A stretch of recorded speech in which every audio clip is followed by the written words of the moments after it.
BoxBox Hub is an absolute essential for any Formula One fan, and the entire app with new widgets, statistics, localized race schedules, and countdowns, you name it. They even have support for Apple's new live activities feature with real-time updates during a race right on the lock screen, and honestly, some of the best looking widgets I've seen.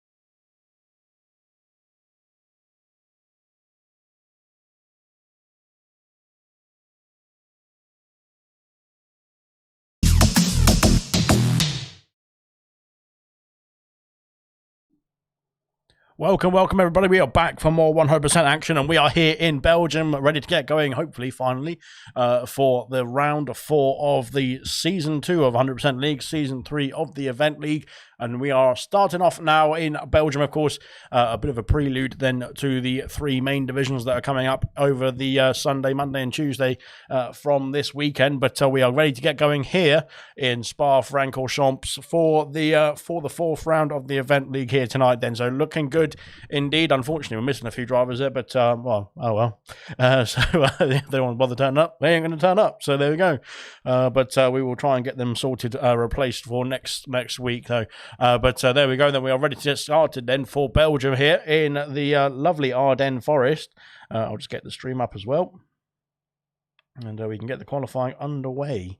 But yeah, welcome along everybody to the stream. Welcome, of course, if you're new to the stream. We've got, thankfully, thanks to all of you guys supporting the YouTube channel and everything like that. We now have memberships then that you can sign up to as part of the ALR channel, and you're welcome to, of course, jump into that one as well. Then you can, of course, get some extra rewards, extra perks, and of course some discounts and stuff like that on ALR merch and whatnot as well. So yeah, worth it for sure. And of course, if you haven't already checked out BoxBox, a new F1 season is coming up. So there's a lot of interesting stuff coming up on BoxBox as well. Then get your widgets ready for the new season of Formula One. Then, and we are loading in now. It's nice and sunny here in Belgium. It looks like, which is good stuff indeed. We'll get the telemetries up and whatnot. And we are ready to get cracking then for the qualifying here of the Belgian Grand Prix. And we've got Kiki then in the Aston Martin and reserving in place of Reflection tonight. Then Riyadh in the Williams as well. Sorry, in place of Coupe. And we have also got somebody else then. Marquis in place of... oh, God.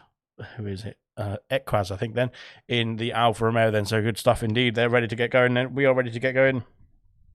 Tango said, if you've got some spare seats, you'll race. Yep, just jump in. I'm sure Liam can get you an invite. And you can jump into either the Williams, I think, or an AlphaTauri. But I think the AlphaTauri is a bit slow. It's the slowest car. That's why Lucas, Percy and German are meant to be in it, but they're not tonight. So, yeah, jump into the Williams, I think. And, of course, that is Liam Yair's old seat then in the 100% League. So, there we go. We have got the first lap, or the first out lap, underway. Then Ginner is leading us away then in the Mercedes, hoping to turn his fortunes around here in the 100% League then, after actually turning his fortunes around in silver the other week, or the other day I should say. On Monday night he got himself a good result then after having a difficult start to the season, but there we go then.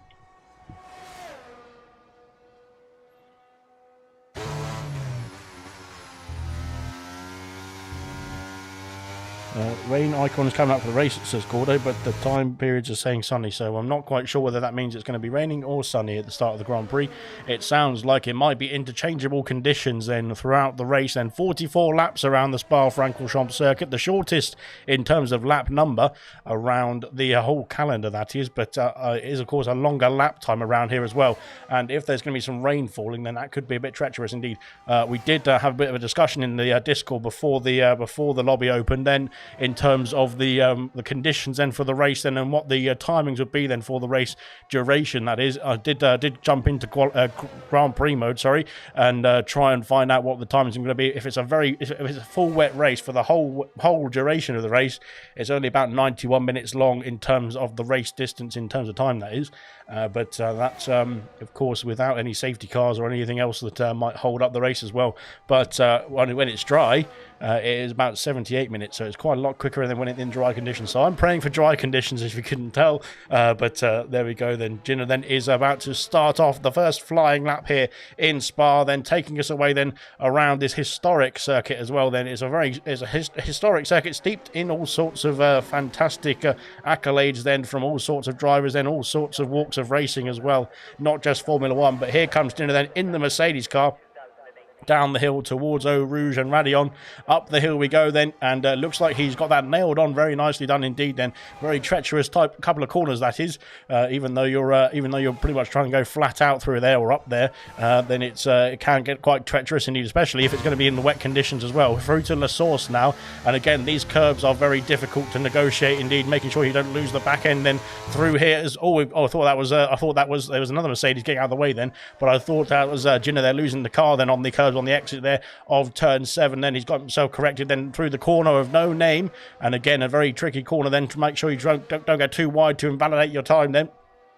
And he has kept it on the grey stuff indeed, then through Pouillon as well now, and negotiating that very nicely then in the Mercedes, then looking good indeed then for Ginner, then in towards the end of Sector 2, then another chicane, then we've got to try and negotiate. Of course, there was a big crash there between an Alfa Romeo and a Williams back in Formula 1, I think it was 2022, wasn't it? It was a long time ago now, but there we go, then into, and he's invalidated as he's gone over the exit curve, then that, of course, that is a very treacherous track limits position, I should say, at the exit of, or the end of Sector 2, then into Sector 3, then now through Blanchimont as well. But unfortunately for Ginner, he has invalidated his time, so that is him done and dusted on this quali run, and I'm not sure, unless he's got enough fuel on board, he's going to be able to go again there on this attempt. Then he's going to have to come back to the pit lane. I think they're abandoning his time. He is coming back to the box then, so that is him done and dusted. Martin starts off his lap, then so does Vintage. Kiki is further around, then he is purple in Sector 2. Of course, there is no driver's yet to set a time just on the board just now at the moment. Anyway, we'll find out who is going to be next across the line. It's going to be it is going to be Kiki actually as we come through Blanchimont again.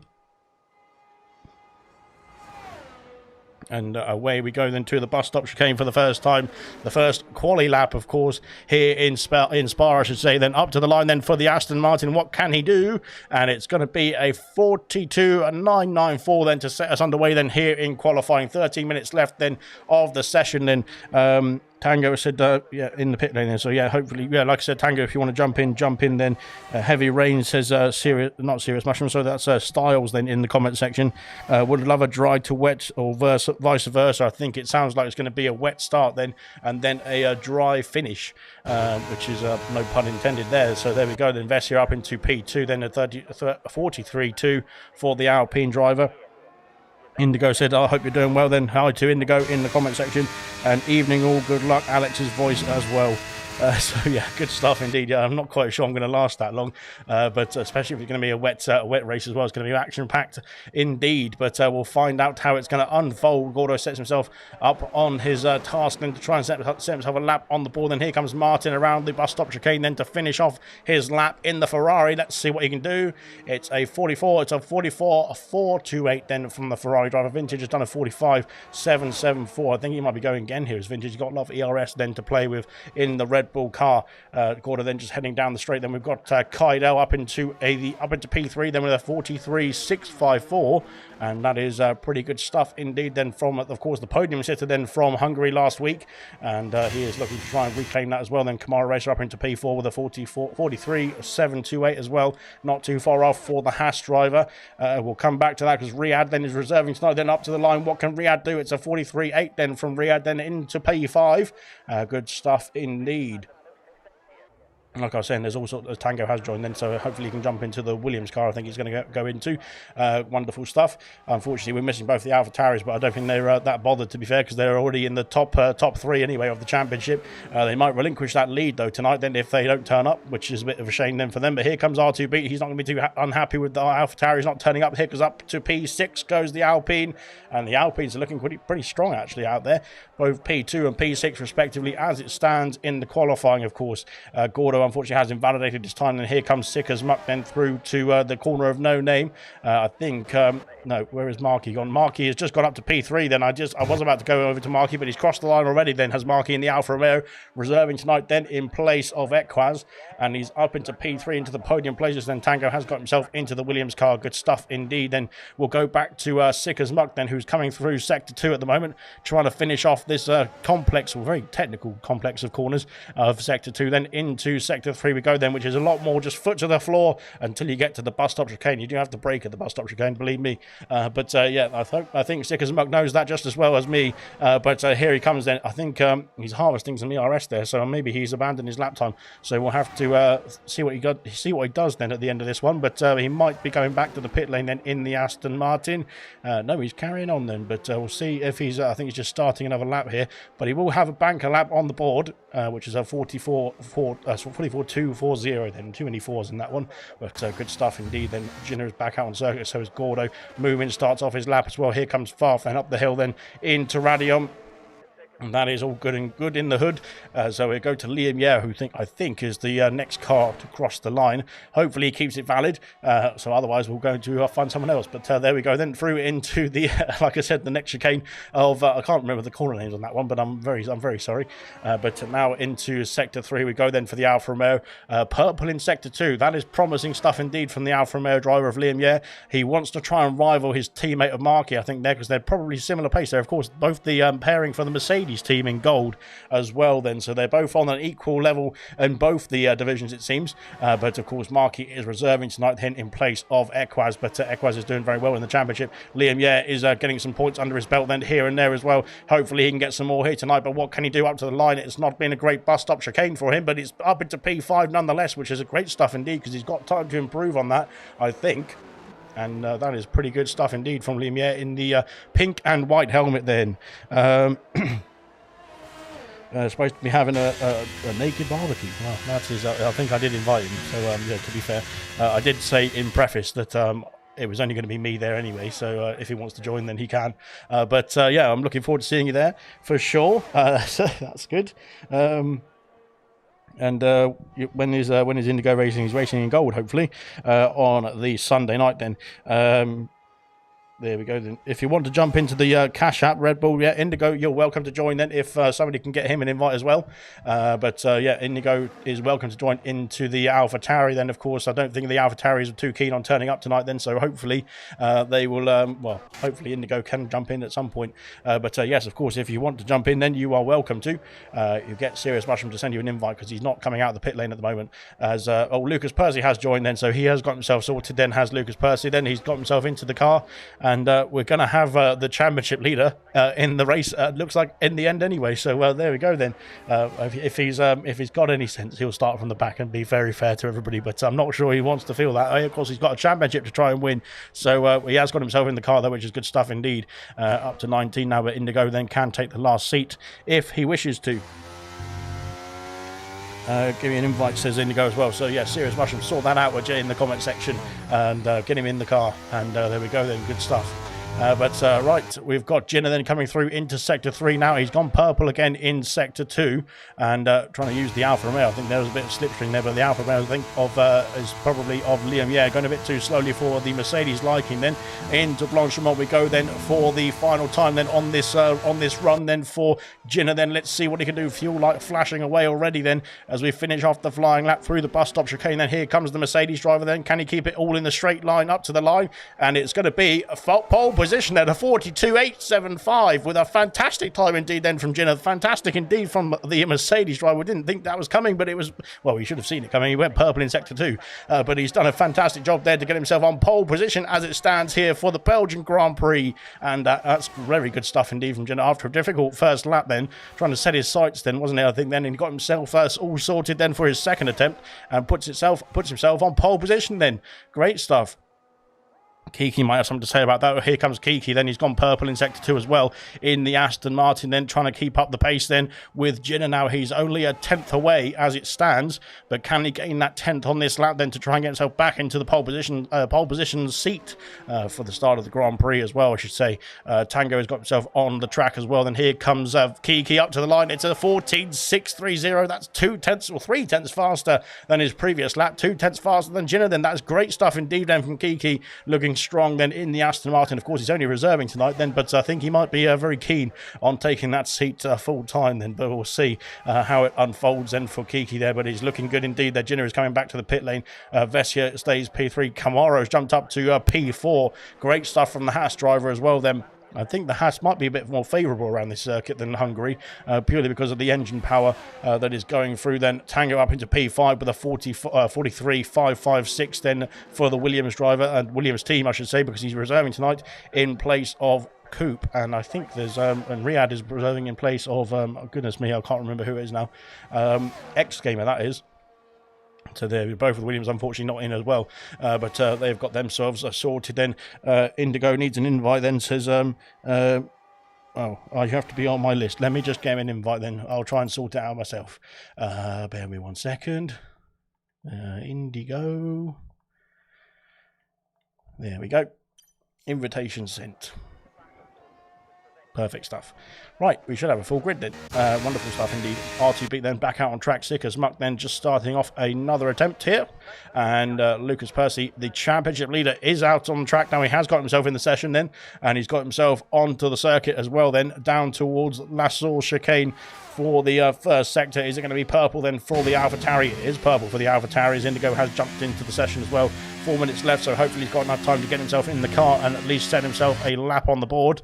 We will find out then. AlphaTauri then for Indigo as well. Then oh dear, that looked a bit too wide then for Lucas Percy. Might have lost him a bit of time then. I'm sure he'll be able to make it up through the rest of the lap then, but through now into the corner of No Name and making sure he was just on the track limits there as well. You could see those right-hand side tyres then just over the line as well, and he was just clinging on then through Pouillon as well, very fast indeed, and making sure he keeps the track limits as maximum as possible then as well into the end of sector 2 as well now.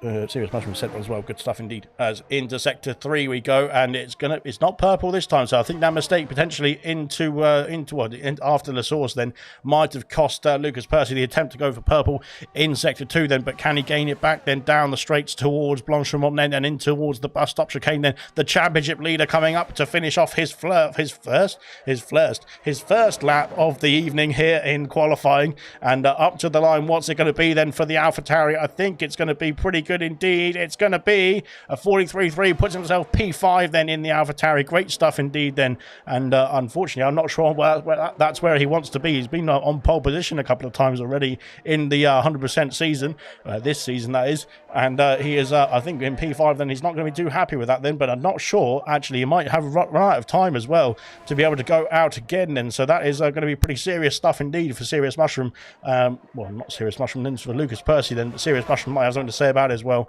Hopefully he does in the comments section. Right then. Oh, I'm losing my breath. So good stuff indeed then. Evening from Vintage as well. Good afternoon, good evening, Vintage. This is a good time to, of course, talk about if you're going to be want to sign up to be a member of the ALR channel. You can do then in the using the new join button then on the YouTube, and you can of course sign up to get rewards and discounts and that sort of thing, as well as helping out ALR then everything that goes through from the memberships then, from the super thanks and that sort of stuff, all goes back into the league then, and through to the trophies, through to equipment, through to anything else that we need to try and pay for to keep the league going in the right direction, that is, as Vintage then flying through Pouillon as well. So yeah, anything you can do is much appreciated, of course. And if you've got any few pennies left over, then you feel free to throw them at the shop as well, then get a nice hoodie or a t-shirt, that sort of stuff. I've got some nice ALR boxers actually that I'm wearing right now, and they're very toasty indeed. They're keeping my buns warm, and there we go. Enough said about that then. So Vintage then up into sector 3 I should say then, going purple in sector 2. Can he improve then on a 44.563? It's looking good so far this lap then for the Red Bull driver. Can he get himself into the top 10? It will be a stretch indeed, because of course Vintage then has struggled then in the Red Bull car then. Let's see what he can do. Hopefully he can turn his fortunes around here in Spa, but around the bus stop chicane then, there's an Aston Martin then in the way. I think might be getting a nice little tow there down the straight. Then up into P10 goes Vintage. Great stuff indeed. Then a 43.7, then improving by almost 0.6 of a second. Where's he gone? Okay. I'm not sure what happened there to Vintage then, but he's decided to crash into the wall, and that has ended his qualifying, and I think he's running out of time anyway. But yeah, bit of an interesting one, that one from Vintage. Then Riyadh has started off his lap as well then, as a slow moving as Gorda then just getting his out lap sorted and out of the way, and then he can get himself started then for the next flying lap attempt as well. Then there is a Mercedes, as Junior has retired in the pit lane. Junior is not coming out of the pit lane then for his final run. There is a Mercedes that is Moomin Ninja just starting or finishing off his out lap here. R2B just starting a lap as well. Then we've got more action crossing the line very soon. I think Farfa's retired then in P14 at best. Then here comes Tango just starting off a lap as well. Then we've got an Alpine starting off a lap. I think it's Vessia. Then Liam Yeh has retired. Liam Yeh's retired at Pouillon as well. He's had a problem there, has Liam Yeh, and so has Indigo as well. Indigo invalidating his time then in P19, then that is him done and dusted, unfortunately, for qualifying in the AlphaTauri then, and unfortunately that is him done and dusted then for this qualifying attempt. Same for Hungry Styles then, and Serious Mushroom didn't get themselves out of the pit lane. What a surprise that is. There we go then.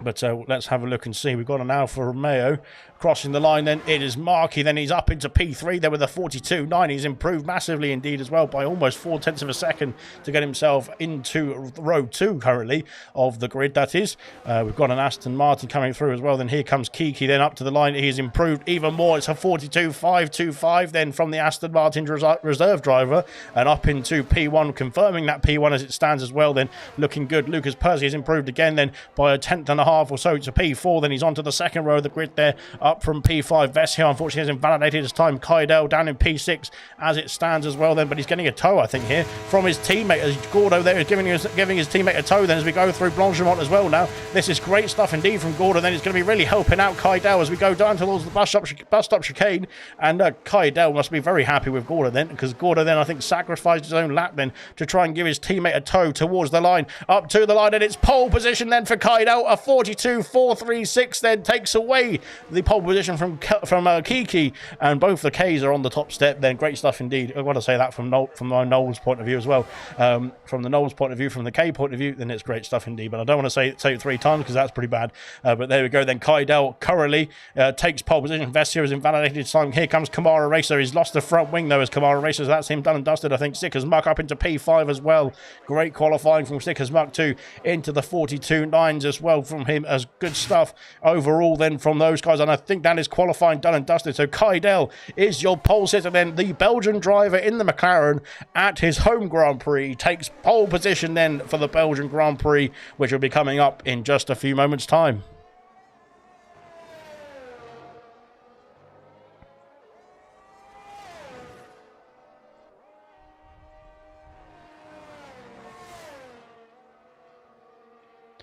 So, yeah, Gordo there saying he's a bit disappointed with his qualifying then, but he did a great job then for his teammate to get himself, or get his team on pole position then, with Kaidel getting that tow there through Sector 3 then towards the bus stop chicane there. Gordo has definitely got a hand to play in that pole position for sure then. So even though he had a disappointing qualifying as he's had so himself, he has done a fantastic job then, a bit of teamwork then to get himself, or get his team and get Kaidel onto pole position then for the Belgian Grand Prix. Like I said, the Belgian is on pole at his home Grand Prix, looking good indeed. Kiki in P2, reserving in the Aston Martin, looking strong as well. Jenner in P3, Markey P4, then Sickers Muck in P5, Lucas Percy in P6 then, after a bit of a late start from Lucas Percy. Then Vessia in P7, Riyadh in P8, then Kamara Racer in P9, Tango in P10 in the Williams then. Good job from him stepping in as well. Then Moomin Ninja in P11, then Liam Yeah P12, Vintage P13, Gordo P14, R2 Beat down in P15. They're not good qualifying from him, but we saw him get a podium then after a difficult qualifying last week in Hungary as well. Farth in P16, Martin in P17 then. Styles unfortunately didn't get a lap time in, same for Indigo and same for Mushroom then, who will be starting down the back of the order then for the Belgian Grand Prix, which is coming up in a few seconds time.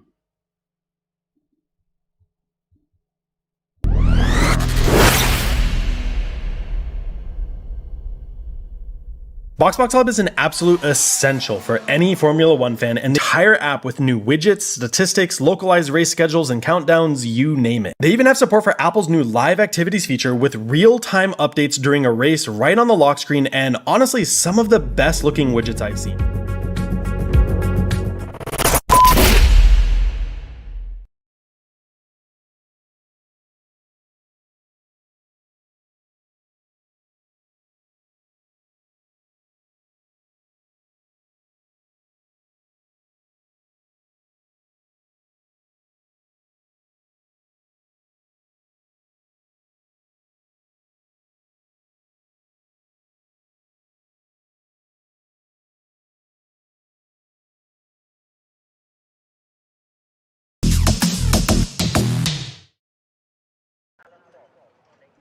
Oh my word, look at this then. It is wet, wet, wet here in Belgium then. The rain does fall, and it is going to be falling to start off this Grand Prix as well then. Formation lap underway then. We'll have to look at the tyre compounds, but I think everybody will be on the same compound of tyre then at this stage, and it's wet compound, the extremes as they would call them in real life Formula 1. The wet compound tyres then will be the tyres to start off this Grand Prix for all 20 drivers as well then. So that is going to be interesting stuff indeed then, how they're going going to negotiate through this complex of corners as well, especially Eau Rouge and Radion are going to be quite difficult then in these wet conditions as we go there flying through with Kaidel. But yeah, we'll have to see how they're going to adapt then to these conditions. Of course, the nice and dry in qualifying going to be completely different then in the start of this Grand Prix. We will see if it's going to start drying up as well, if there's going to be anybody switching on to intermediates very early on, or if there's going to be a change in the weather then further through the Grand Prix as well. Then 44 laps, of course, to unfold around here, but we're going to be starting off in the extreme wet conditions as well. Then it looks like Kaidel there through La Source, then trying to keep the car under control. Then even on the out lap, that is on the formation lap, I should say, that is going to be very difficult indeed at racing speed as well. Then so we'll have to see how they're going to all negotiate through then. But blimey, there is very wet out there, isn't it? As we go through the quarter of no name. Then this is just the formation lap, but it looks like they're at going to be this is pretty much racing speed as it stands in these weather conditions. There, we did have a bit of a laugh in the Discord section, Discord comments, I should say, about the conditions then when we were only really able to do 2 laps around here before we abandoned the race. Then it looks like it's the similar sort of conditions as the 2021 Belgium Grand Prix, but hopefully we'll be able to get a few more laps than just 2 in, and not behind the safety car as well then. But there we go then, getting the drivers through then. Vintage is a new member then for the ALR channel. Welcome to the Jensen tier then, Vintage. Fantastic to have you with us, of course, and you can of course jump into the comment section, add your emojis then, and add other bits and pieces, and hopefully get some extra rewards as well then. And of course we'll be expanding all the rewards and etc throughout the channel as well. So anything new will be added into your tiers as well that you're already subscribed to. So that is always an extra bonus. Then hopefully down the line there'll be more to come then, and more to add then into your into the tiers that you're subscribing to as well. So thank you very much to Vintage. Sorry, I need to call him Jensen. Thank you very much to Vintage then for joining the Jensen tier of the ALR membership on the YouTube channel. Fantastic stuff indeed then. Hopefully it gives him an extra boost then for the Grand Prix, which is coming up now in just a few seconds time then. So good stuff indeed then. Kaidel just lining up then on the inside then of the grid then in P1. And we will be able to get ourselves underway very, very shortly. Just waiting for the back of the grid then to get themselves parked up onto the grid as well. Then, of course, it's a very short grid. This one is a very short pit lane as well. We'll have to see when the weather does change, if it does change, that is. When the weather does change, then how quickly those drivers are going to be filtering into the pit lane, because it's going to be very quick indeed. Then, of course, the pit stop itself is going to be very quick also as well then. All right, then. Serious Russian then has joined up to the back of the grid. And I think we're ready to get going then. That's why I crashed this Vintage. So I think he was trying to get his membership sorted. Anyway then, 5 red lights are coming on here in Belgium. The 5 red lights are on in the rain, and the 5 red lights are off, and away we go then for the Belgium Grand Prix. Then into turn 1, it's going to be a massive load of spray then as we go into the first quarter of the first lap as well. Then down the inside, we're going to switch it to the position changes. Down the inside goes Jinner then, trying to get himself through. Then everyone seems to have got themselves through unscathed. In the background there's a few people squirreling off the circuit then, but in the front it seems to be okay then. There's a lot of interesting positions going on down there. There's all sorts of changes going through the field already. Then Hungry Stars has lost out, then he's back to the back of the grid, unfortunately for Hungry Stars. Then here comes Jinner then down at the straight line speed then, and the Mercedes, look at him fly. He's flying down the main straight. He could have gone for the move then for the race lead into La Source. He's too far back, and I think that would have been very dangerous indeed. Then Sickers Muck has flown through the circuit. He's got a 3-second penalty then for just corner cutting, because he literally just went over the La Source chicane, and he's somehow got himself back on the circuit and avoided any interesting contact then with anybody else coming through. Lucas Percy then He's going to go down the inside, then into the next right-hander. Then he's got the move, I think, on Sickers Muck. Then up into P4 goes the championship leader. As it stands, Sickers Muck is struggling out there already. There's contact then with Kamara Racer in the background and somebody else. Then Kamara's got himself back underway. Then he's down to P11. Then Indigo is trying to go around the outside into Pouillon as well. He's got the move, I think, as Indigo then in the AlphaTauri up 8 places already then from the back of the grid. And this is going to be, well, blimey, it was an exciting opening lap then. If this carries on, I don't, like Serious Russian was saying, I don't think I'm going to have much of a voice left at the end of this Grand Prix. And as if it carries on this way, I don't think I'm going to have any voice left by the end of lap 2. As Markey and Vessia battling away, then Vessia has got himself up into P6. They're right on the back now of Sickers Muck as we go into Sector 3. And they're pushing each other through there. They can see through the spray if they're that close, I suppose, but they can't see through the spray if they're too far back. Moomin Ninja and Riyadh switching places there. Riyadh up into P8. Then Moomin Ninja's had a problem. Then he's down to P11. Then he's off the circuit. Is Moomin Ninja down in the background there? He's rejoined the circuit then in P14. But I think he had a bit of an issue coming through into into sector 3. Farth and Kamara then switching places, then Farth now up into P12, then ahead of his teammate of Kamara into the bus stop chicane, and there's contact. There's a Williams there in the background. He's spun then as Riyadh trying to get himself back underway. Kaidel sets the fastest lap of the Grand Prix. Of course, he's the first man to cross the line. Tango has got himself past Farth, and Gordo has got himself past Moomin as well. Then down towards turn 1 we go. Then Vessier and Sickers Muck then have made overtakes as well. They're into turn 1, and Sickers Muck is trying to hold on to the place then ahead of the Alpine. Here comes the Alfa Romeo then of Marquis as well. Can I go by both of them? Then down there, up the hill, then up the hill we go. Then, oh my goodness me, there's close to the wall. He's off the circuit. He's got himself back on. And blimey, that was close indeed. I thought Marco was going to be off into the wall then, and he wasn't. Thankfully, he got the car under control just about then. Slipstreaming down towards that source as well. There's going to be 3 wide into here. There's deep on the brakes. There's contact between Vessier and Sickers Muck. Now Marky can make his 3 wide then through the last source chicane, and he's got the move up into P5. Has Marky then ahead of both the Aston and the Alpine there, but the Aston Martin is coming back at him down the inside. Then Marky's going to have to go wide round here to try and let himself give the Aston Martin some room, but now he's going to have the inside left then for the next left-hander, then the corner of no name. He's going to have the move, I think. Has he got the position this time? It's going to be close indeed between both of them, still side by side, and I think the Aston Martin of Sickers Muck has got himself ahead just about then by an inch of a centimetre, an inch of an inch I should say, but there we go then. Sickers Muck, what a battle that was. The deltas there are not correct, and they have to get themselves sorted out then, but out in front Kaidel has the race lead. Jinner has got himself up into P2, has gained 1 place, then Kiki has dropped back then from P2, then on the grid. Lucas Percy now into the podium places then after a difficult qualifying by his standards, that is. He's got himself into P3 then, up 11 places at Indigo then in the wet conditions. This AlphaTauri is flying, it looks like then. It's great stuff indeed then for the AlphaTauri team. Kamara's got himself past Liam Yer then into sector 3 we go, then side by side, and this is where you're going to go. If you're going to go side by side through there, it's going to be very treacherous indeed, and he's been squeezed off the circuit. He's come back on, and I think he might have got an illegal overtake there on Liam Yer, but he's going to have to try and soldier on as Liam Yer deep on the brakes and into the bus stop chicane. There's an Alpine of Vessier off the circuit, then there's contact with Kamara Racer as we go through the end of the bus stop chicane, and oh my goodness me, it looks like there's a 5 wide then through there. That's incredible stuff indeed then, and Vessier then is trying to get himself back underway then. I think he had a bit of a mishap then into the bus stop chicane, and there's contact between the Haas of Kamara Racer and the Alfa Romeo, I think, of Liam Yer. Then Liam Yer stays P10 for the time being. Gordo's got himself past the Haas as well then as we go down the hill. Then here comes Vessier trying to fight back then after losing 5 places in the opening 2 laps. Marky's got a 3-second penalty.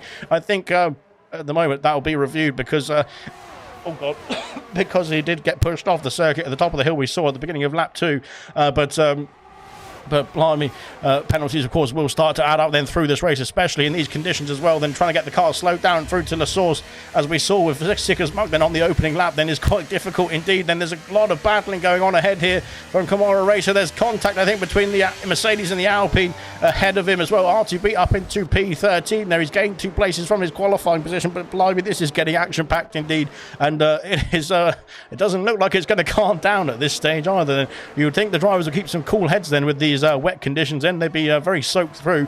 You'd think they'd keep their heads on, but hopefully they can do as well, because it's going to be very difficult, especially negotiating this circuit then through these conditions as well. On to lap 3 we go then. We completely missed all the laps that we've already started on. As yellow flags in the background, it's a problem then for a Ferrari. Sorry, it's serious. Russian had an issue then at the back of the field. Then has he lost his front wing? No, he's got his front wing intact, thankfully, but he's had a bit of a problem then coming through at the exit of Pouillon, and he's back underway, thankfully. Good stuff indeed. Out in front, the top 4 now almost have a gap of 5 seconds there to Sickers Muck. Then Sickers Muck, of course, has got that penalty that was for cutting the complete chicane then at La Source on the first lap. Indigo now putting the Aston Martin, I should say, under pressure then into the bus stop chicane. Then deep goes the Aston Martin. That could open the door then for Indigo then to make a switchback then, or at least get right up behind it. We can see right up behind the diffuser then of the Aston Martin then with the aid of the inside. He's not got any DRS, has he? No, he hasn't. Shouldn't have any DRS in these conditions for sure. Then Indigo does get himself through. Then into the pits comes. There's a pit activity already. This could be the switch over to intermediates, and of course such a long lap as well. If it's such a long lap like it is here, as Jinner and Lucas Percy battling away then up the hill towards Eau Rouge and Radion. Well, over Eau Rouge and Radion. Here we go then down the straight. Then Jinner trying to cover off the gap then into turn 4. and there's contact between the two of them. They're sliding their way through on these wet tyres, wet compounds, and trying to get themselves through the next corner as well. Then Lucas Percy has got it done, and up into P2. Then Gino has to slot himself back into P3 where he started, of course, this Grand Prix, and it looks like Kiki's trying to get his nose in there as well. Then as we go down towards the corner of No Name for the fourth time, then only a tenth of the way through this Grand Prix. Then at the end of this lap, then into the pits. We've seen some pit activity. Liam, Riyadh, Farf, and Tango onto the intermediate compound tyres. As I was trying to say before we saw the battling start to unfold once again, is that on this lap, because it's such a long lap, then if you pit at the right time, you can gain so much of an advantage. As Jenner's off the circuit, then at turn, where is that? It's sector 3, isn't it? Sector 2, sorry, I should say. But he's off the circuit. He's lost the podium places now to Kiki then, who's got himself through and back up into the top 3 then for Kiki. Good stuff indeed then, trying to chase down Lucas Percy now for that P2 position as well. But out in front, Kaidel is having a great time out there. But he is currently going to be under pressure, I think, soon from Lucas Percy once again, after he also had the same roles reversed in Hungary last week, didn't he? But Gino there losing out then to P3. Kiki up into P3 into the podium places as well now. So, like I was saying, if you're onto the intermediate compound tyres, then it's just gone to the right conditions, as Lucas Percy's in the pit lane as well. Then, so I think the champion then the current championship leader then is calling it a day on the wet compound as well. Then Indigo sets the fastest lap. Then fastest laps do indicate as well that the track is improving. As it's not Marquis, it's Gordo in the pit lane also. So he is followed in the championship leader. Then he of course is in the championship fight as well as Gordo. So he has decided to do exactly the same thing as the current championship leader of Lucas Percy. Then onto a set of intermediate compound tyres. I think the switchover is purple then for Tango then in sector 3. This is it. I think then this is the switchover then to the intermediate compound tyres. Only on lap 5. We've only done four laps then, but it's already gone from wets to inters now as well. So it could even see dry compound tyres in the next 5 laps or so as well, potentially. It depends how quickly the rain does stop, that is, or rain does fall, that is as well. Blimey. So it's action-packed indeed then. There's more pit activity then down the order. R2B coming out the pit lane just ahead of Liam Yeh. As it stands, it's going to be close indeed as the two of them come out the pit lane there. One of them comes out the pit lane, I should say, down the hill. Are they going to go side by side through here? And I think Liam Yeh is edged ahead there. Up the hill we go then, and the Alfa Romeo is ahead there of the Alpine up into P18. Then, of course, he has made his stop though. There's, what is that? There is 6 drivers, 10 drivers on the wet compound tyre still. But here comes R2B then with the straight line speed. He's powering through then late on the brakes. Look how late Liam is on the brakes there into Lassours, and he's got the car slowed down just in time for the quarter as well. Then stays ahead after it looked like R2B might be battling his way back through then to try and take back the position then as well. Then good stuff indeed between the two of them. Then intermediate compound tyres I think have switched to be the right compounded tyre to be on at this stage of the Grand Prix, and it's looking like Tango now all over the back of Martin as well, then through into sector 2, and is he going to go for a move here? It looks like it's going to be close indeed. There's contact I think with the front wing. Thankfully I don't think there's any damage then, but now into sector 3 I think this is where we're going to see the pace then on the intermediate compound tyres as well. As you can get the power down so much quicker as well now on the intermediates compared to the wet compound tyres. Into the pits comes the race leaders, Kaidel, Kiki, Jinner as well. Indigo follows him in too. Sick as Muck's pits as well. Then he's going to be double stacked behind his teammate, unfortunately. I think RSI Markey is carrying on. He's soldiering on then on the wet compound tyres is Markey, so maybe he knows something that we don't. Maybe the rain's going to come back. We don't know yet, but into turn 1 it looks very deep indeed there. Not too optimum, I would say. Here comes Kaidel out of the pit lane. He's going to lose out, I think, to Lucas Percy. There is the AlphaTauri going through, and Kaidel has lost the lead, then the net race lead, I should say, to Lucas Percy. Then on the undercut, then with the intermediate compound tyres, he chose not to go in at the right time, unfortunately for Kaidel, and that has cost him. But of course, he's got 1 lap fresher tyres as well now compared to the AlphaTauri. Fastest lap then from Riyadh. He's got himself back up into P14, which is looking strong indeed then, after that mishap then at the end of lap 2, which was I think it was just a coming together then between the cars in the conditions. You couldn't even see what the other car was doing, could you? Because of the spray. But there we go then. 2 seconds is the gap between Lucas Percy and Kaidel. Kiki has got himself past Kamara Racer. Kamara Racer's got an issue then as we go into over the crest of the Lassours, then down the hill once again. Then Indigo's got himself through as well on the intermediate compound tyres. Kamara, I think, struggling out out there on the wet compound. Only 2 drivers left on the wets, and that is Markey and Camaro Racer, and they are currently in P1 and P7, but unfortunately I think they're going to be tumbling down the order then very quickly indeed then, because of these the comparison between the intermediates and the wets. We go through Pouillon as well, and Ginner has got himself through around the outside of the Haas and up into P7 as well. Now Camaro Racer is going to be seeing his teammate in his wing mirrors as well. Then that is bad news indeed, especially because it's Farth. Bad news indeed, because Farth has already pitted then for the intermediate compound tyres. Just shows how quickly the intermediates have switched on to the right, to be the right tyre then at the right time.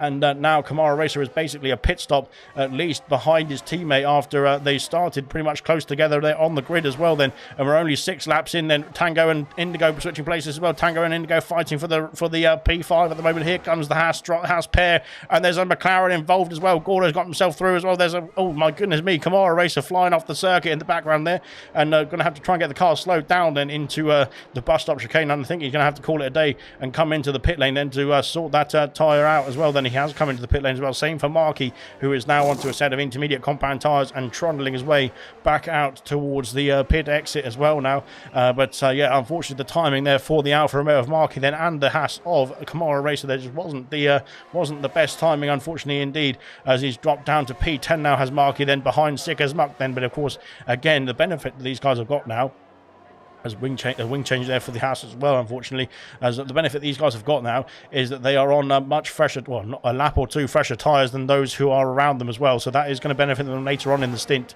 Potentially, we'll have to wait and see. Gordo's got himself past Farth, now up into P7. Then after that difficult start in from qualifying, he has got himself into the top 7 now, into the points as well then for Gordo. So it's not looking too bad then in the Grand Prix so far. Lap 7 of 44 then. We've got to get a few more laps under our belts then before we can get to the checkered flag here, it is going to be like I said, it's going to be enticing stuff indeed then, as we've seen from the first 6.5, 7 laps or so. As off the circuit goes Liam. Liam's had a problem then at the oh my goodness me, there's a crash there, and it's a safety car. And the safety car has been brought out then for Liam, who had a massive smash then. If he took his VR off, he might be able to see what's going on. That's a joke if you didn't get that, but there we go. So Liam, then to try to get himself back through, back to the pit lane as well. Now, safety car has been released, which of course will basically effectively nullify the Grand Prix and mean that we can have a nice little bit of a break, which means I can have a breather as well. I'm not sure what's going on there, but Liam has got past Camaro Racer as well somehow, and ahead now of the Haas driver. So that is that then. We'll have to wait and see. I don't think anybody's going to come back into the pit lane, are they? Because I think everybody has now switched to the intermediate compound tyre, and that would seem to be the best compound tyre to be on. A yellow flag, yellow 5-second penalty for Liam for ignoring yellow flags. Then he's got a drive through for speeding under the safety car as well. Then not quite sure what's happened to Liam but he seems to maybe not see the delta or anything like that. He's gone past more cars as well now, and he seems to be having a few issues out there. I think as Liam has got another drive-through as well then. So, not sure what is happening there for Liam yet. He's either not got the deltas or he's just speeding past without bothering with the deltas then. So, interesting stuff indeed. He's got a 5-second penalty then. He's just gone past another car as well then. So, I'm not sure what is happening here, but it's probably just a glitch. I'm hoping it's just a glitch anyway. So there we go then. There we go. Into the pit lane comes Riyadh then. The same for Liam as well then. And he's going to have to serve 3 drive-throughs then. I think that's going to be a bit harsh then. Liam pit and quit then. So unfortunately that is him done and dusted in this Grand Prix. And he is out of the race then already then. So that is only 7 laps completed then. And that is that then. Who's 98, Spa 98 incoming, says Gordo then, and that is that. Not quite sure what's happening there, but onto the medium compound tyres goes Riyadh. I'm not quite sure that's the right call then, sir, but we'll have to wait and see then. It still seems to be raining on my screen, but there we go then. I think that'll be that then for this this stint then. It seems like it's going to be quite a short-lived stint then for Riyadh, as I think he might have to go onto a set of intermediate compound tyres at the end of this lap then to get that sorted, because I don't think it's going to be the right tyre for now. So there we are. So 19 drivers remain in the Grand Prix then, so we'll have to wait and see how it's going to when we do get restarted, then how it's going to unfold. But we will take it from there then. So yeah, right, we'll have to wait and see then how it's going to unfold. And we've got the restart underway. But of course, everybody has stayed out, I think, on the intermediate compound tyres anyway. So that is that.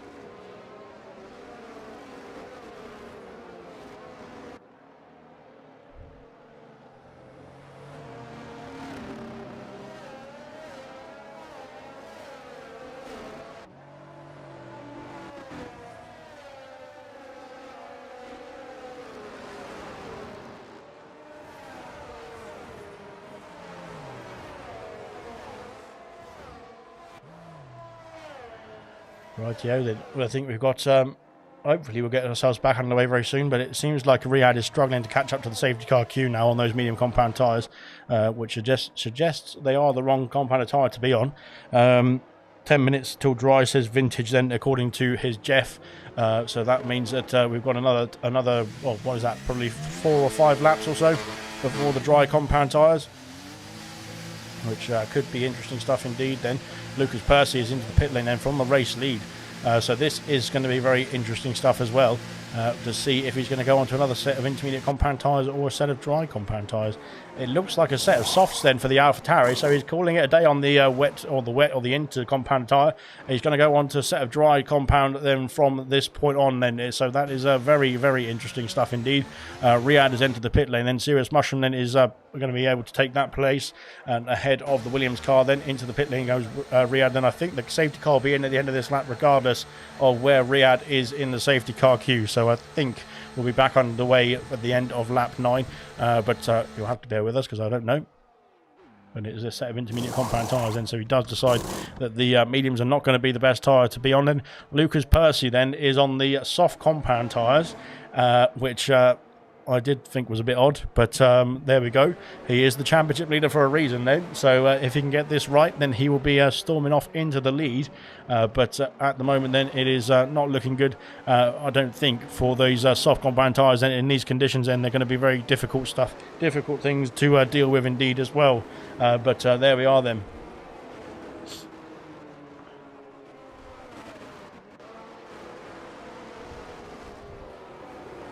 Right, then Riyadh is back on the intermediate, so he's decided that the medium compound tyres are not the way to go. So hopefully he will join up to the back of the queue quickly enough then to get us restarted at the end of lap 9 then, with 35 laps to go then in this Grand Prix. So we're almost at the quarter-way distance. Yeah, we're almost there, but there we are then. Good stuff indeed then. Right, the safety car has caught up everybody now apart from one, who has decided to make 3 pit stops, I think, under the safety car period. So there we go. But nonetheless, we can hopefully get ourselves restarted in the next few moments or so. It doesn't look like it's coming in just yet, so that is great news indeed. We're going to have another lap behind the safety car, I think. So there we are then. Oh no, it is coming in this lap then. Late call then from Bert Mylander, but he is coming in the pit lane then.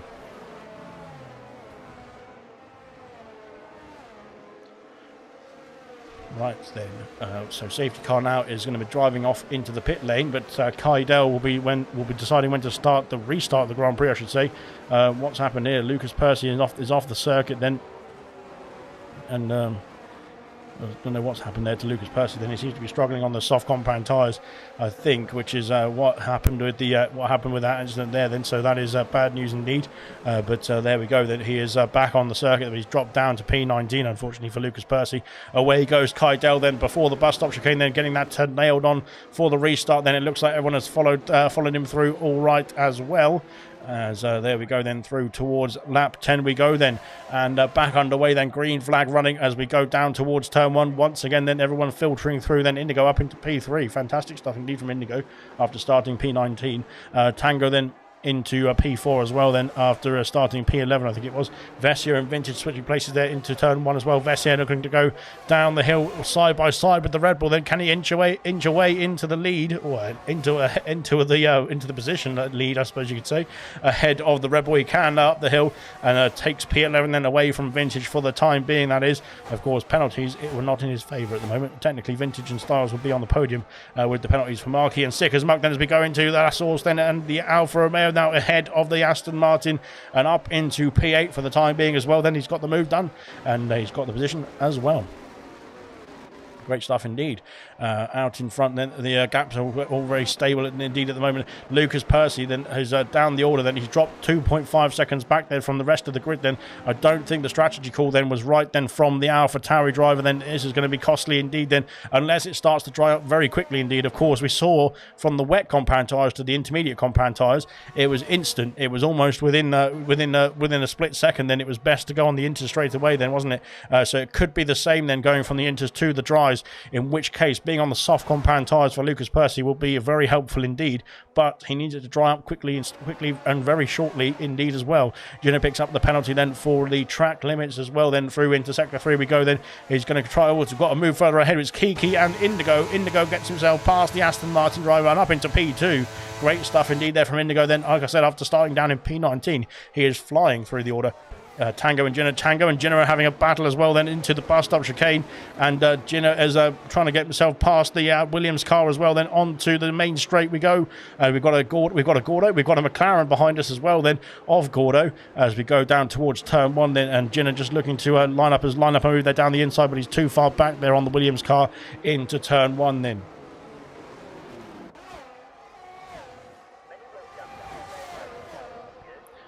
And Marky's got himself past Farf now as well. He's got himself past Sicker's Muck and now into P7 there, ahead of Farf as well in the Haas. Then up the hill we go, almost losing the car then. Both of them, it looked like at different points as well. Then Gino has got himself past Tango now with the straight line speed of the Mercedes. But the Williams now is fighting back there down the straight towards La Source as well. This is where it's going to get hairy indeed. Then into the right-hander. Then he's got the move, I think there.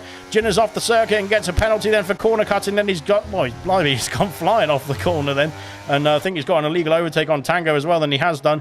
As there, I think he just backed off then to let the Williams back through, which is fair play indeed. Of course, that is in the rules. You need to do that because you, of course, are not allowed to illegally overtake people off the circuit there, that is. But Gino now has to slot himself back in behind the Williams car for the time being as well. Marky's got himself through on Farf, like we just said. They're moving his back up into the points as well. Kamara Race has got a 3-second penalty that will be added onto his race time down in P16. And that is that then. So there we go then. Serious Mushroom is under pressure now from the Haas there of Kamara Racer, and it looks like Kamara was shaping up for a move there around the outside here into this corner, but he couldn't quite make it. I don't think he has to stay behind. He's in a bit of a Ferrari sandwich then, the Ferrari engine Haas in between a Ferrari and a Ferrari.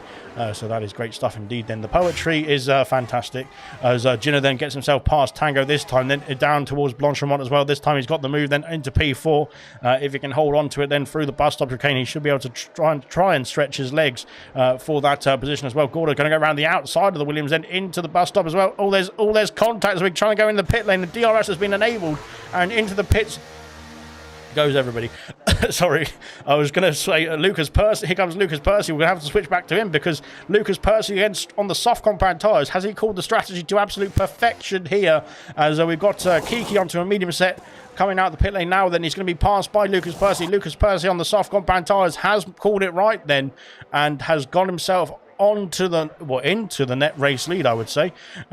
I would imagine then, because of course he's on the soft compound tyres already. Kaidal's been passed by Indigo down the main straight, then down the Kemmel straight. Then, of course, with the aid of some DRS now, of course, DRS is available now to all drivers, whether they're on the intermediate compound tyres or the dries. So it is dry enough now then for the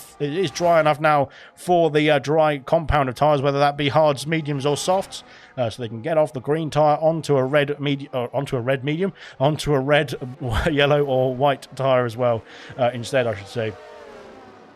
Gordo's got himself past Gino now, and Tango is in the fight there still as well. Then all these drivers then were fighting before the pit stops as Gino picks up another penalty. Unfortunately for him, Kamara Race has been passed then by Lucas Percy on those soft compound tyres.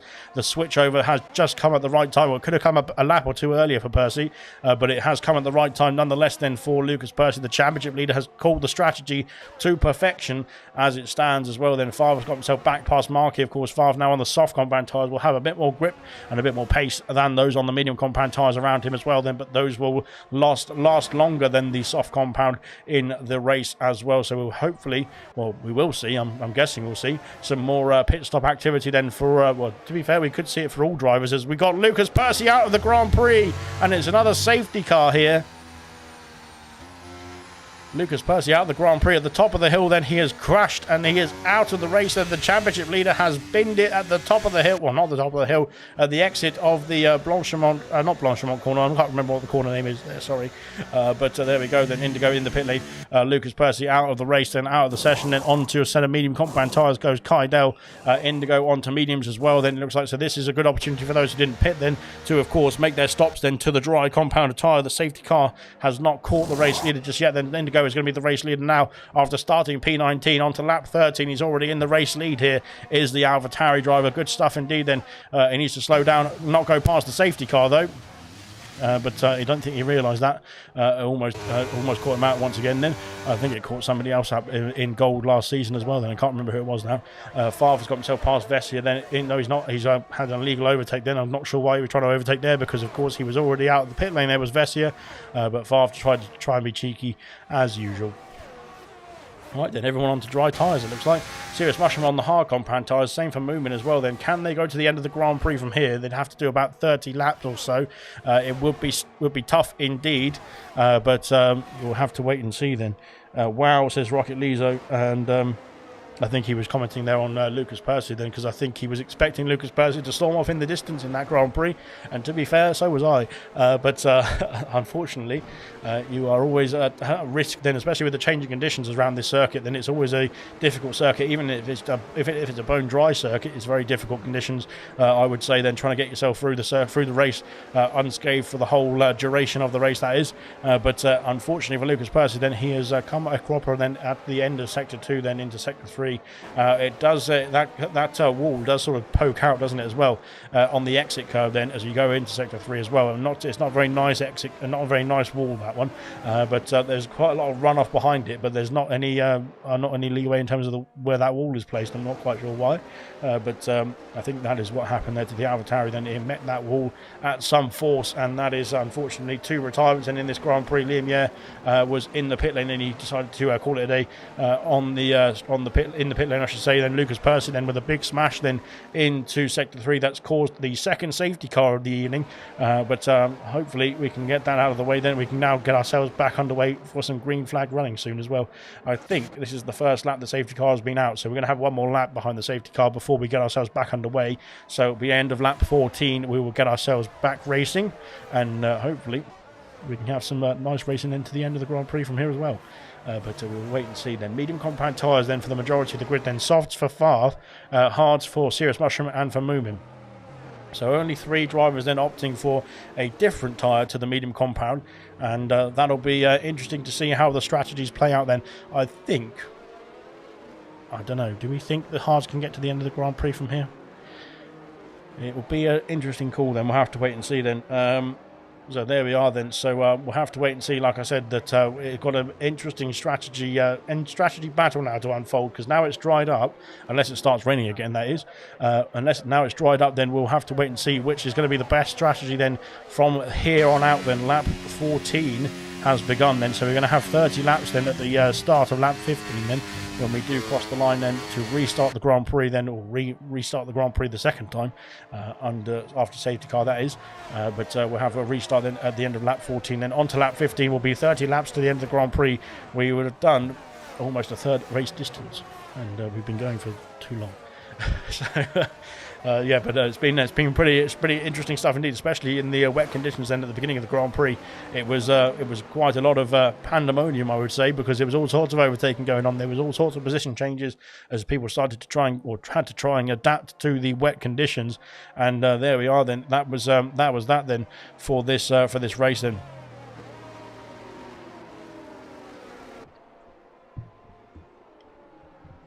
Moomin has asked, is it worth pinning again? You're going to have a bit of trouble pinning again then, Liam. Not Liam, Moomin. Well, Liam's going to have trouble pitting as well, but Moomin's going to have even more trouble pitting again, because if he wants to pit now, then he's going to be coming in when the safety car comes in.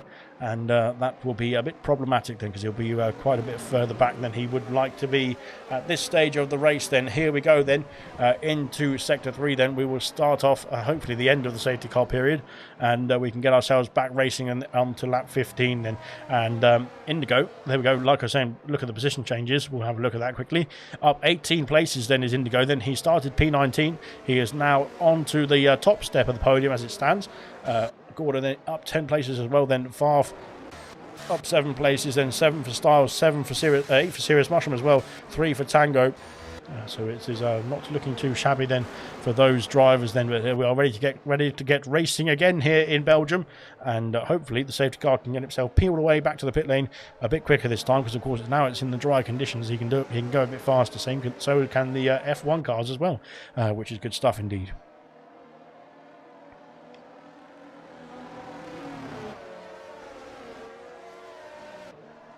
Right then, Indigo will restart this Grand Prix. He is now the de facto race leader. Now the safety car is back in the pit lane, so he decides when to drop the hammer and go again then, and he's dropped the hammer very early on to go again, and away we go here in Belgium then, and it's a good restart I think there for himself and for Kydell. Kydell was not slouching on that one, although he did have a bit of a problem going over the bus stop chicane there, but he's got himself on the back of Indigo as well now as we go down towards the first turn then for lap 15, and we are at the 1/3 race distance here of the Belgian Grand Prix.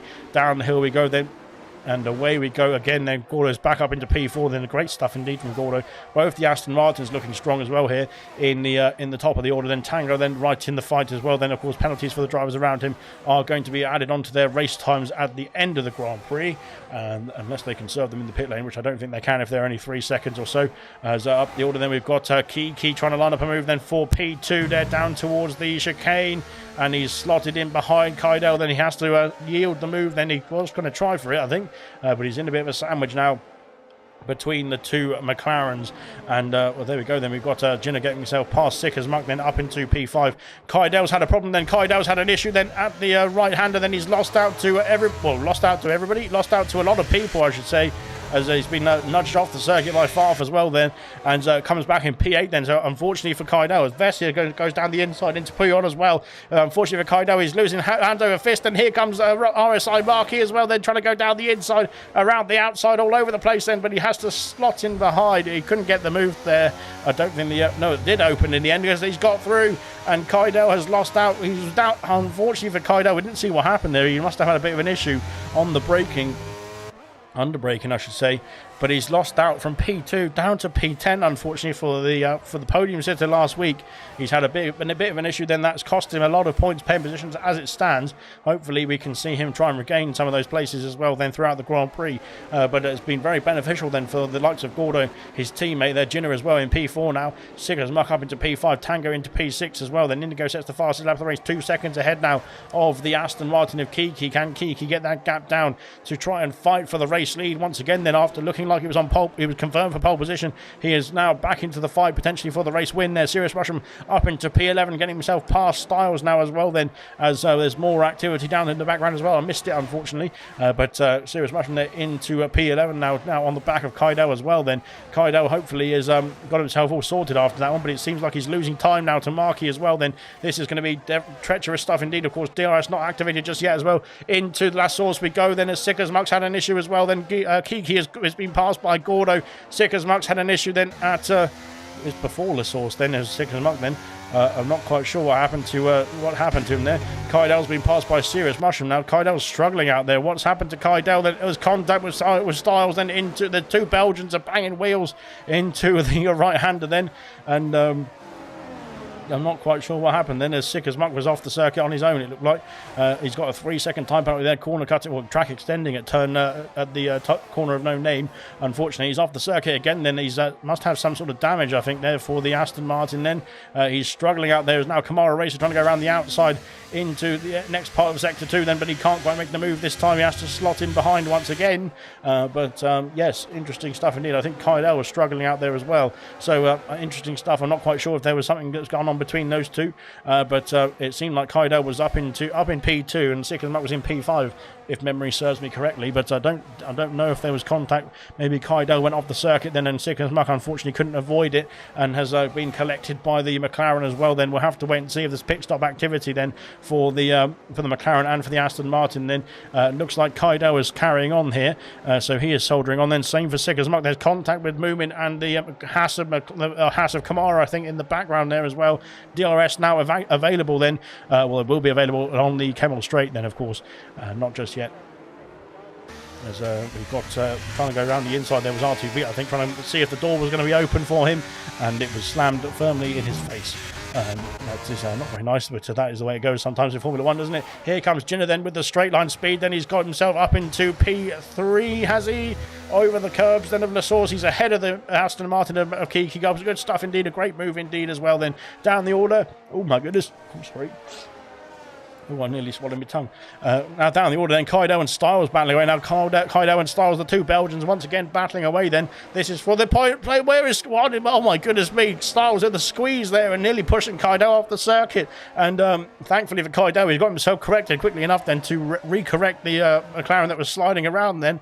He's got a penalty for his troubles as well. Same for Moomin as well, down in P13. But my goodness me, all sorts of things going on here. Ginner and Gordo battling away now through intersected 2. Ginner around the outside of the McLaren. He's got the move then up into P2, and Ginner then having a good race this time, which is good stuff indeed. And I'm losing my breath, if you couldn't tell then. That's what is happening in the background. There we go then. Styles now up into the points paying positions, which is good stuff from him, but he's got Kydell breathing down his neck there. Sick as Muck has dropped off the back here. I'm not quite sure if Sick as Muck's having an issue out there on those medium compact tyres, whether he's got a technical fault then or an actual fault there with his front wing. We do not know then, but we'll have to wait and see. It doesn't look like there's anything wrong with the front wing from this angle anyway, from our angle, but I'm sure we'll be enlightened then after the stream. But unfortunately at the moment he seems to be he has got himself back into range almost then of Kydell. Kydell then is right behind Styles there, down towards turn 1. Blimey. We're not even halfway through yet. Riyadh has got himself past Kamara Racer, then up into P15. Now the Haas driver dropping down the order after he had a bit of a mishap then earlier on as well. Gordo with some DRS has now got himself past Ginner. Then here comes Kiki as well, then trying to get himself up into P3 and can't quite do it here on this occasion. Then Kydell into P10, getting himself back past Styles. Then Kiki's had an issue. Then Kiki off the circuit. It's a virtual safety car, and the race has been sort of nullified here as we go through. Kiki off the circuit at La Source, and that has cost him a front wing as well then, as they need to get themselves moving there for these two drivers there. I'm not sure what is going on here, so that is bad news indeed then. You should have just taken the penalty then and got yourself underway. Is what I should. What is the rules really? Because like I said, you can't just stop on the circuit and let people go through. Then Riyadh has claimed P9 then completely fairly on track in my opinion. Then except he's got a drive through for ignoring yellow flags. Then so both Liam Yer and Riyadh then are not having a great time out there in terms of the drive throughs. But we will see. We'll see how it all comes back into play then, as I think Riyadh's realised that he's now gone a bit too fast then under the safety car there. So yeah, a bit of a shame that Kiki is back underway and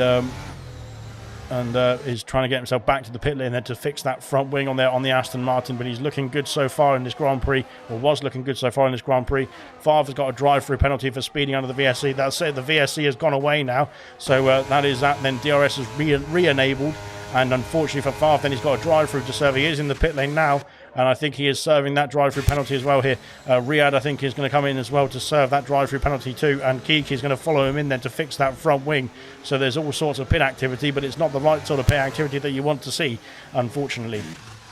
Kamara Racer's off the circuit, then he's had an issue at the pit entry, then trying to get himself into the pit lane, and he has got that sorted. Then Favre's out of the pit lane now to serve, and he's served the drive-through. I think he has. Yes, he has. There's a lot of penalties rolling in here as well. You can see then 9 seconds for Ginner, 12 seconds for Sick as Muck, then 6 for Moomin. Then oh dear, there's Favre in the background on Martin as well. Now almost contact again as well. Then into the Kemmel Straight we go. and he has got himself through then. Out in front then Styles and Beat, then getting their elbows out. Beat's flying off the circuit, then is Beat, and he's had a problem then trying to get the car onto the grey stuff rather than the green stuff, but he has held it there just about, and but he stays P12. They couldn't get himself past the Red Bull driver at this stage of the Grand Prix. Then moving up into 10th place now after the shenanigans then for Favre. Oh, he's pushing Sick as well through the circuit, through the corners then, it looks like, which is a bit dangerous stuff indeed for both drivers, but there we go then. Out in front, the gap now 4.2 seconds between Indigo and Gordo. Gordo's got himself a bit of a challenge on to try and get that gap down then to the AlphaTauri, sorry, and we've got a bit of time to gain. Gino is all over the back of them now. Tango holding on as well. Then Vessia then is up into P5 then, but with penalties then it's going Marky's way. It's going Serious Mushroom's way actually to potentially get a podium here. So it's not looking too bad then for the Ferrari driver of Serious Mushroom then. And good stuff indeed. Movement all over the back of Sick as Muck, sorry. Too many S's as we go through Blanchimont again. Then lap 20 has commenced. So we're almost at the halfway point then of this Grand Prix as we go into the bus stop chicane. Then once again then into the pit lane. Anybody going to go? Nobody going to go in the pit lane just yet then. So Moomin stays in behind the Aston Martin for the time being. Hungry Styles has got himself into the battle here then for that top 10 position as well. Same for R2 Beat as well then. But Favre, of course, with that drive-through penalty has cost himself dearly. Then he was comfortably in the points paying positions. Gordo's been passed by Ginner then into La Source as well. Then up into P2 once again goes the Mercedes driver. These two were teammates, of course, before the switch then for Gordo, who's moved from the Mercedes team to the McLaren team. As Moomin has got himself past Sick as Muck now up into P9. Has he up into P9? As they're in the background, blimey, there's Styles and Beat. They're battling away into La Source, and the Alpine has got himself ahead this time. And blimey, that was action-packed stuff indeed. We just called the end of that. But blimey, that was very competitive stuff indeed. Heat of the moment stuff. And R2 Beat has got himself up into P11 now. Can he chase down Sick as Muck? Then he's only 2 tenths behind Sick as Muck actually, so he can do. But can he get himself into the top 10 on track as well then? Of course. Oh my goodness, there's a McLaren there. It was a Kydell then spinning around then at Pouillon, of course, and that he's got himself back underway then. But unfortunately, that McLaren there really did not like going through Pouillon at that pace or at that angle, and has cost him another spin, unfortunately, for Kydell. Then it's not going his way at this stage of the Grand Prix, but we'll see if he can get it, if he can claw it back. Then, if anyone can, Kydell can. So we'll see what he can do then in the rest of this Grand Prix. Of course, there's still half race distance to go in this one. There, so it's don't need to get your hopes too damaged just yet. Then they can still come back in your favour. Of course, R2 Beat then has got himself up into the top 10 there with that issue then for Kydell as well, and now chasing down Sick as Muck, who is now chasing down Moomin as well. Moomin's up into P8, which is great stuff indeed for the Mercedes driver. Of course, he is a new Mercedes driver. Oh dear, Sick as Muck there into the back of the Mercedes as well. It seems like they're returning the favour then. Oh my goodness me, swooping across then was Moomin, and I don't think that was quite unorthodox, I suppose you could say. McLaren have Gordo back up into P2. Then those two switching places quite regularly. Kiki has set the fastest lap of the race then after pitting to sort out the front wing, and oh my goodness me, Sick as Muck has tried to get himself past Moomin Ninja then, and so is R2 Beat, and R2 Beat has flown through and taken both of them down the Kemmel Straight. Then up into P8 goes the Alpine car. Fantastic stuff indeed. Very opportune move as well. But he's got the position then, and got 2 positions actually, and he's now got himself a bit of a gap then to try and bring down to Serious Mushroom in P7. But if he can hold on to that, and then hopefully he can. Moomin Ninja has lost out to Styles. Now Styles up into P10 there. Good stuff from Styles. He is soldiering on in this Grand Prix. Down the order, Favre is putting the pressure on Martin as well to go into Pouillon as well. A 3-second penalty for Tango. Unfortunately for Tango, that's 6 seconds now to be added onto his race time, but that is not too much different to those who are around him as well, to be fair, so he's not under any pressure just yet. Gordo and Ginner once again battling away. Then Gordo and Ginner through to Blanchimont. This time Gordo has lost out to the Mercedes as into the bus stop chicane then to end off lap 21. Here comes Indigo to finish off lap 21 on to lap 22. The halfway point has been reached. But there we go then. Gordo now is in behind the Mercedes of Ginner. Tango has caught up to this battle as well, which is great news for Tango in the Williams car, and he is now going to be in the fight potentially then for the podium places as well. If he can get himself past these two, he can then try and stretch his legs, but that might be quite difficult. As down the hill we go then, and Tango has gone past both of them then, up into Eau Rouge and Radion. There's contact between the two of them as well then, as they go over the crest of the hill. Then here comes Gordo with some DRS, he's gone into the back of Jenna then, and they need to go on to the, away from the other drivers there, Gordo, and not with the other drivers then, into La Source we go then, Cena deep on the brakes then, and here we go, Tango's there, Tango's been spun, there's contact between the Williams and the Mercedes, and around he goes, and he's got himself back underway, I think. He has done good stuff indeed there, but yeah, I'm not quite sure. We didn't have a great angle of that, but I'm not quite sure who left enough space for who then. Styles has got himself up into P9, then ahead of Sick as Muck now, onto the brink of the points then is Sick as Muck in the Aston Martin. Then Martin literally, the Martin in the Ferrari that is now onto the edge of the points as well. Then Junior picks up a penalty then for his troubles. That's 12 seconds now for Junior. That is bad news indeed. Then Moomin has got himself past Martin, has he? And Farf is going to try and go around the outside to corner of no name. There's contact between the Ferrari and the Haas again as we go down towards Pouillon for the 22nd time, and we're getting there. We are getting there, don't worry. And like I said, I think I'm just trying to encourage myself to get to the end of the Grand Prix here because I'm getting very tired already. Serious Russian then has a bit of track extending there. I think there might be a warning then for the Ferrari. He's now on the back of Tango, of course. Tango having that issue then into La Source with Jinner, and that has cost him a few places. Then it's cost him, what was that cost him? It's cost him 2 places actually, to Marquis and to Vessier as well. Blimey, we are, it's been action-packed still, to be fair, which is quite exciting, but I think there's a few drivers out there that need to just hone their skills, put it that way, for a little bit.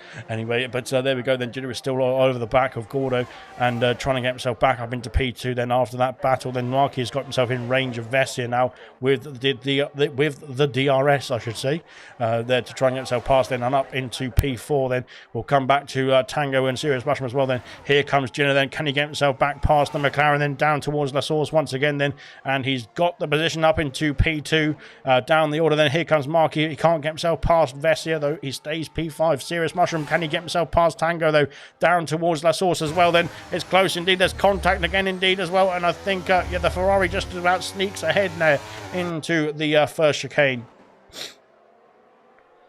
Good stuff indeed. Then Farver's picked up another penalty for his troubles as well, then trying to get himself past Martin. He can't get past the Ferrari round here. It doesn't seem that in the Haas car at the moment then, and trying to battle through them, but he's just struggling out there at the moment in this car at this stage of the Grand Prix then. But of course he's on the soft compound tyres. Potentially, we'll have a look at the tyre compounds. Potentially the soft compound tyre might be starting to drop off already now, around 11 laps or 12 laps at the end of this one completed on those softs. Then compared to the medium compound tyres, I think they might be losing their favour, losing their grip at this stage of the Grand Prix compared to those on the medium compound tyres and those on the hards as well, to be fair.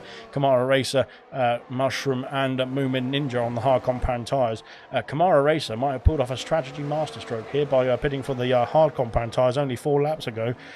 He might be able to go to the end of the Grand Prix from here on those hard compound tyres, which will be very interesting to see if he can do, and if he can hold on to the pace as well, then get himself back into the Grand Prix by using the hard compound as well.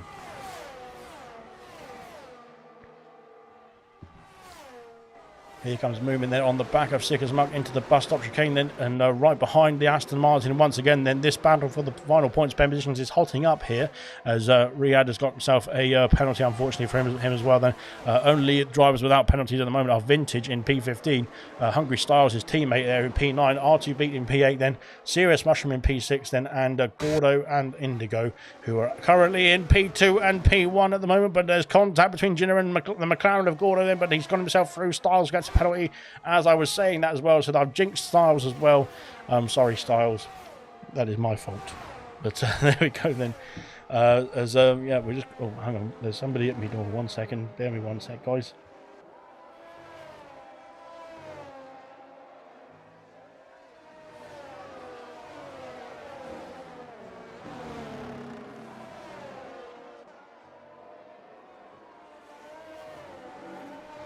I just had to tell him to go away quickly. Right then, good stuff indeed. We're back to the racing. Jinner there is slotted him. He's always losing control of the car as he slides through there. That is going to be very bad news for his tyre wear for sure. I'm not sure if he's considered that. Marky there is trying to put the pressure on Vessia then for that P4 position, but still can't get himself through just yet on the Alpine. The Alpine holding strong at this stage of the Grand Prix. Tango then has lost out to Serious Mushroom. Mushroom is on the hard compound tyres, on the stretching his legs now on the hards in the Ferrari as well. Then looking good is Mushroom then for this at this stage of the Grand Prix as well. Then hopefully he can hold on to this position, potentially gain a few more as well. Then if those hards can phase in, then compared to the mediums in the next few laps or so. We were expecting some more pit activity, I think, for Farf as well, weren't we? But he's not coming to the pit lane just yet. Then he's staying out. Then here comes Kydell. They're down the inside then of the Haas driver, then into the final couple of corners of the bus stop chicane then, and Kydell losing the traction there, putting the power down a bit too early, unfortunately for Kydell. Then has lost out that position then. Well, not lost out the position. He was trying to get himself past Farf, but he's lost out the opportunity to go for the position. Here comes Jinner. Then he's got the position then up into P2 now, and ahead of Gordo, Vessia and Marky. This time Marky has made the move then down towards La Source. He's got the position up into P4 now in the Alfa Romeo. Great stuff indeed then. And now can he power on? Can he find a few hundredths of a second? Well, he needs a bit more than that. He needs a couple of seconds itself.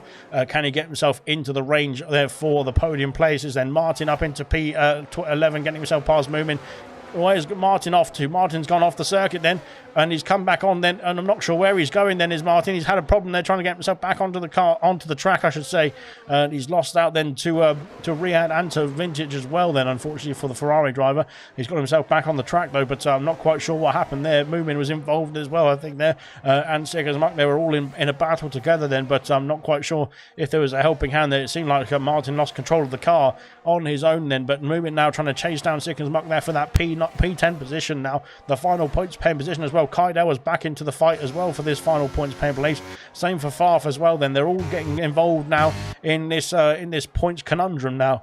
Gordo trying to get himself back past Jinner. These two are going to be battling, I think, for the rest of the race, it seems. They've been battling for the last 15 laps or so, to be fair, so that's pretty good stuff indeed, as here comes Gordo now trying to get himself through and past the Mercedes once again down towards turn one, but he can't quite get himself through there on the back of Jinner then into turn one. R2B has got himself past Tango. Tango is in the pit lane, so Tango calling it a day then on the medium compound tyres.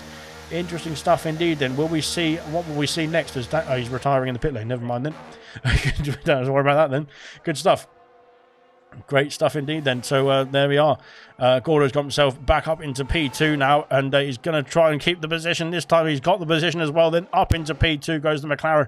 Vessia getting himself back through then on Marky, then up into P4, and this is looking good indeed then for Vessia. Then great stuff indeed from the Alpine, then fighting back then on the Alfa Romeo of Marky, and then up into P4 once again.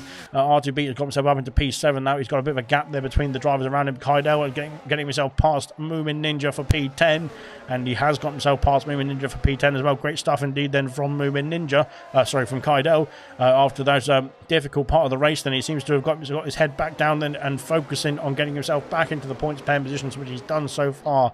Good stuff from the McLaren driver after he was up in P2 at the beginning stage of the Grand Prix as well. Then it's not been going his way then at this middle phase of the Grand Prix, but it's now coming back to him hopefully in the next phase as well. Then good stuff indeed there. Sikkismuck going wide then through Pouillon as well, has picked up another penalty then for his troubles as well, unfortunately for the Aston Martin driver, and that is that then for the Aston Martin. Another penalty added on to his race time at the end of the Grand Prix. Once again these two battling away then. Jinner there into the bus stop chicane there behind the McLaren this time of Gordo.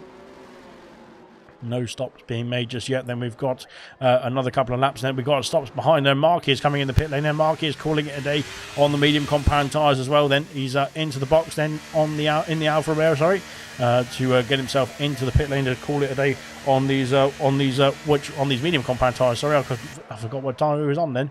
What's he going to go on to next though is the question, and it's another set of medium compound tyres, which is going to be strange stuff indeed, because he's going to have to do what is that, mathematics, I think 18 laps, 18 laps then on the medium compound tyres again.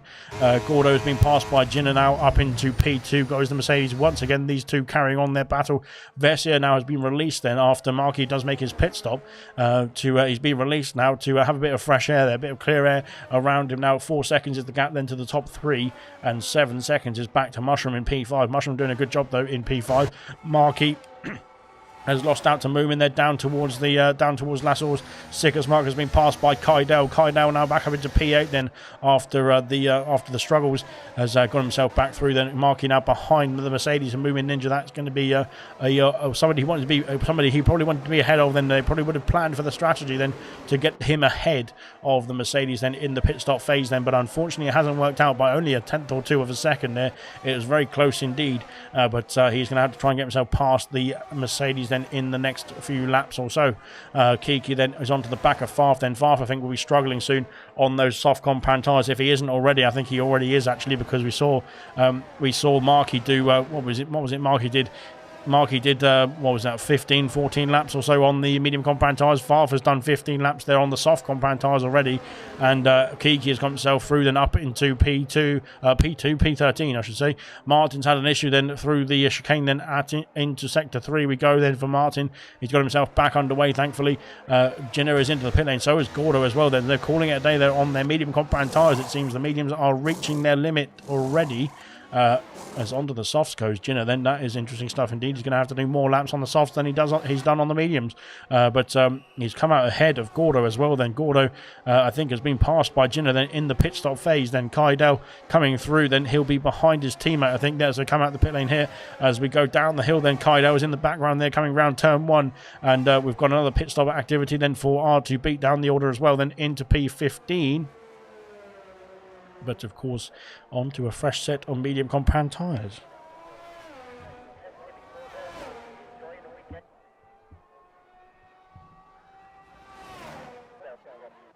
Right, it's gone a bit quiet now out here, which is good news for my voice, to be fair. But apart from these two, Jinner and Gordo are still going at it through La Source as well. Then on the soft compound tyres, Jinner just needs to bide his time. And he's gone down the inside, diving down the inside. There is Jinner. There's contact between the two of them into the corner of No Name, and Jinner has taken the position. And I was just about to say it's gone a bit quiet, but not thankfully for my voice's case, but thankfully then for the entertainment side of things, it is picked straight back up again after about half a second there of no activity. But there we go then. Marky and Kaidel are back into the fight as well. Marky, of course, on the fresher medium compound tyres after making his stop. Then he'll be able to breeze past the McLaren, I'm sure, very, very quickly indeed. They're into the next sector, I would imagine. And we will see the difference in grip then between the fresh medium compound tyres and the old medium compound tyres. As here we go then, the Alfa Romeo then is already lining up the move coming out of Sector 2. Hungry Styles has been passed then by Jinner. Jinner on the soft compound tyres is flying. Vessia is in the pit lane as well then. Vessia calling it a day then on the mediums too. Then Serious Mushroom is going to claim P2 at this stage of the race as well. Great stuff indeed then. Gordo and Styles. Then Styles is in the pit lane, so that is why Gordo has been released now up into a net P4 actually, because of course he's going to get himself back ahead of Vessia, I believe. Unless Vessia can get himself out ahead of the McLaren, I don't think he can. No, he can't, unfortunately. Vessia has been jumped by Marky though. Marky, of course, onto the medium compound tyres. Vessia onto the softs, so Vessia will be on the faster tyre, but he's going to have a bit more ground to make up then. A lot more pit stop activity then as Hungry Styles into the box then onto a set of medium compound tyres. Same for Kaidel, they're down into P14. Farf is into the pits as well onto a set of soft compound tyres, and his teammate is going to go through them to claim a few spots as well then for Kamara Racer, and come out behind or ahead. Is he going to be ahead now of the Williams of Yamakovic? Then up into P15 he goes. Moomin has got himself past Sick as Muck now. So is Kiki as well. Then these two had a bit of problems there in bronze, didn't they? And now they've got themselves into the same team then for the 100% league. Kiki then has got himself into P7 there ahead of his teammate of Sick as Muck for the time being. There Kaidel has come out behind Martin. Again, this is not where Kaidel would want to be. Then he wants to be ahead of the Ferrari then, so he can get himself a bit of clear air, but he can't quite get himself past now at this stage. He has to bide his time. He has to wait for the opportunity to get himself back through.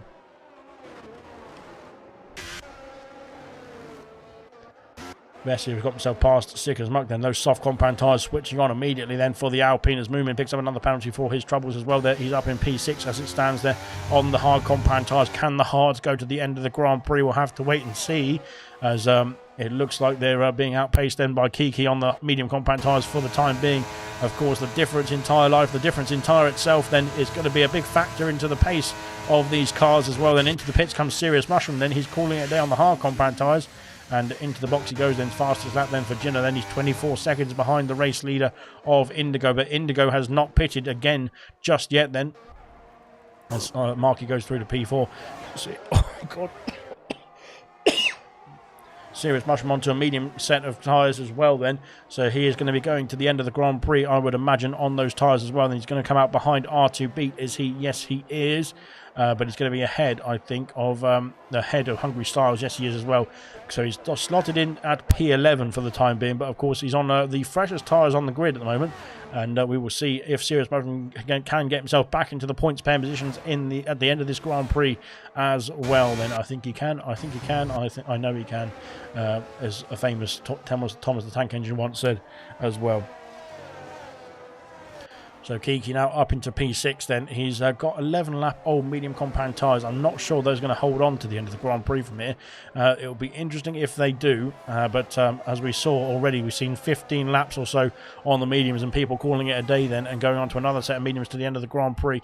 We are at lap 30 of 44. We're over half, or over 2/3 of the way distance, I should say. So we are almost into the we're into the final sector, I suppose you'd call it. Favre's got himself past Martin this time now, and Kaido picks up a penalty for his troubles as well. Then out there it is getting a bit penalty focused, I suppose you would call it. Gina is coming down through Blanchimont there, but Indigo, the race leader, is in the pit lane now, so he's calling it a day on the medium compound tyres. I'd imagine for a set of soft compound tyres, it looks like it's actually another set of mediums there for the AlphaTauri. Nope, what is it? It's a set of no, it's a set of mediums. It's a set of mediums, there we go. Out of the pit lane he comes then. He's going to be ahead there of Jinner. Then you can see the AlphaTauri just coming through the pit lane exit. Then Jinner coming round turn 1. Now we can see the AlphaTauri in the distance there, but he can't quite get in the DRS range. It's 3 seconds, 3.5 seconds there. Sickers Muckers into the pit lanes, calling it a day on the medium compound tyres as well. And I think the same for Vintage there in P11. Then he's up into P11, I should say, but he's going to be dropping down, unfortunately, with the pit stop now to come as well. And that has quite stabilised what was going on around here as well. Sickers Muck then onto a set of soft compound tyres and a wing change. So that is why he was having a few struggles there, was Sickers Muck then. Kamara Racer now getting himself past both these two as Vintage and Sickers Muck trundle down the pit lane. Same for Martin as well, then onto a set of medium compound tyres for the Ferrari driver. 2.6 seconds. 2.5 seconds is the gap then between the race leader and Jinner. And of course, Indigo is now pitted for a fresh set of medium compound tyres, but the softs then on Jinner's car are nice and warmed up at this stage, so he might be able to bring that gap down, but can he get himself within the 1 second window then of the AlphaTauri? That will be the question, and that will be very good stuff indeed if he can do it then for Jinner, because he can pull himself along, save some ERS as well then on the back of that AlphaTauri. Then we'll see what he can do. The gap down to 1.4 seconds. He is flying out there, is Jinner. Look at him go then through into Blanchimont we go, or through into sector 3 we go, towards Blanchimont we go, then 1.2 seconds is the gap, then 1.1 seconds, it's flying down then. Jinner is really putting on the pace here in the Mercedes to get himself back into contention then of the race lead. Then he's got himself within DRS range now of the AlphaTauri of Indigo, then up into P2, and like I said, he's been in P2 for quite a lot of this race, but Gordo has been challenging him as well throughout most of the Grand Prix. And DRS now available then for Jinner in the Mercedes there. That is going to be a blessing indeed for the Mercedes driver, not only for the rest of this Grand Prix, but to also help him pull himself away from Gordo as well. Then he's got, let's have a look at his penalty situation. He's got 12 seconds of penalty. He's going to have to do a lot of lappage to get himself 12 seconds gap there to Gordo.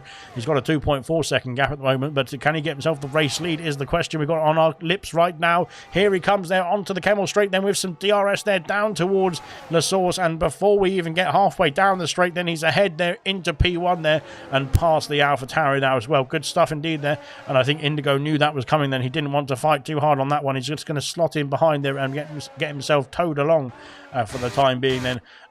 Moomin is now putting the pressure on R2 Beat then.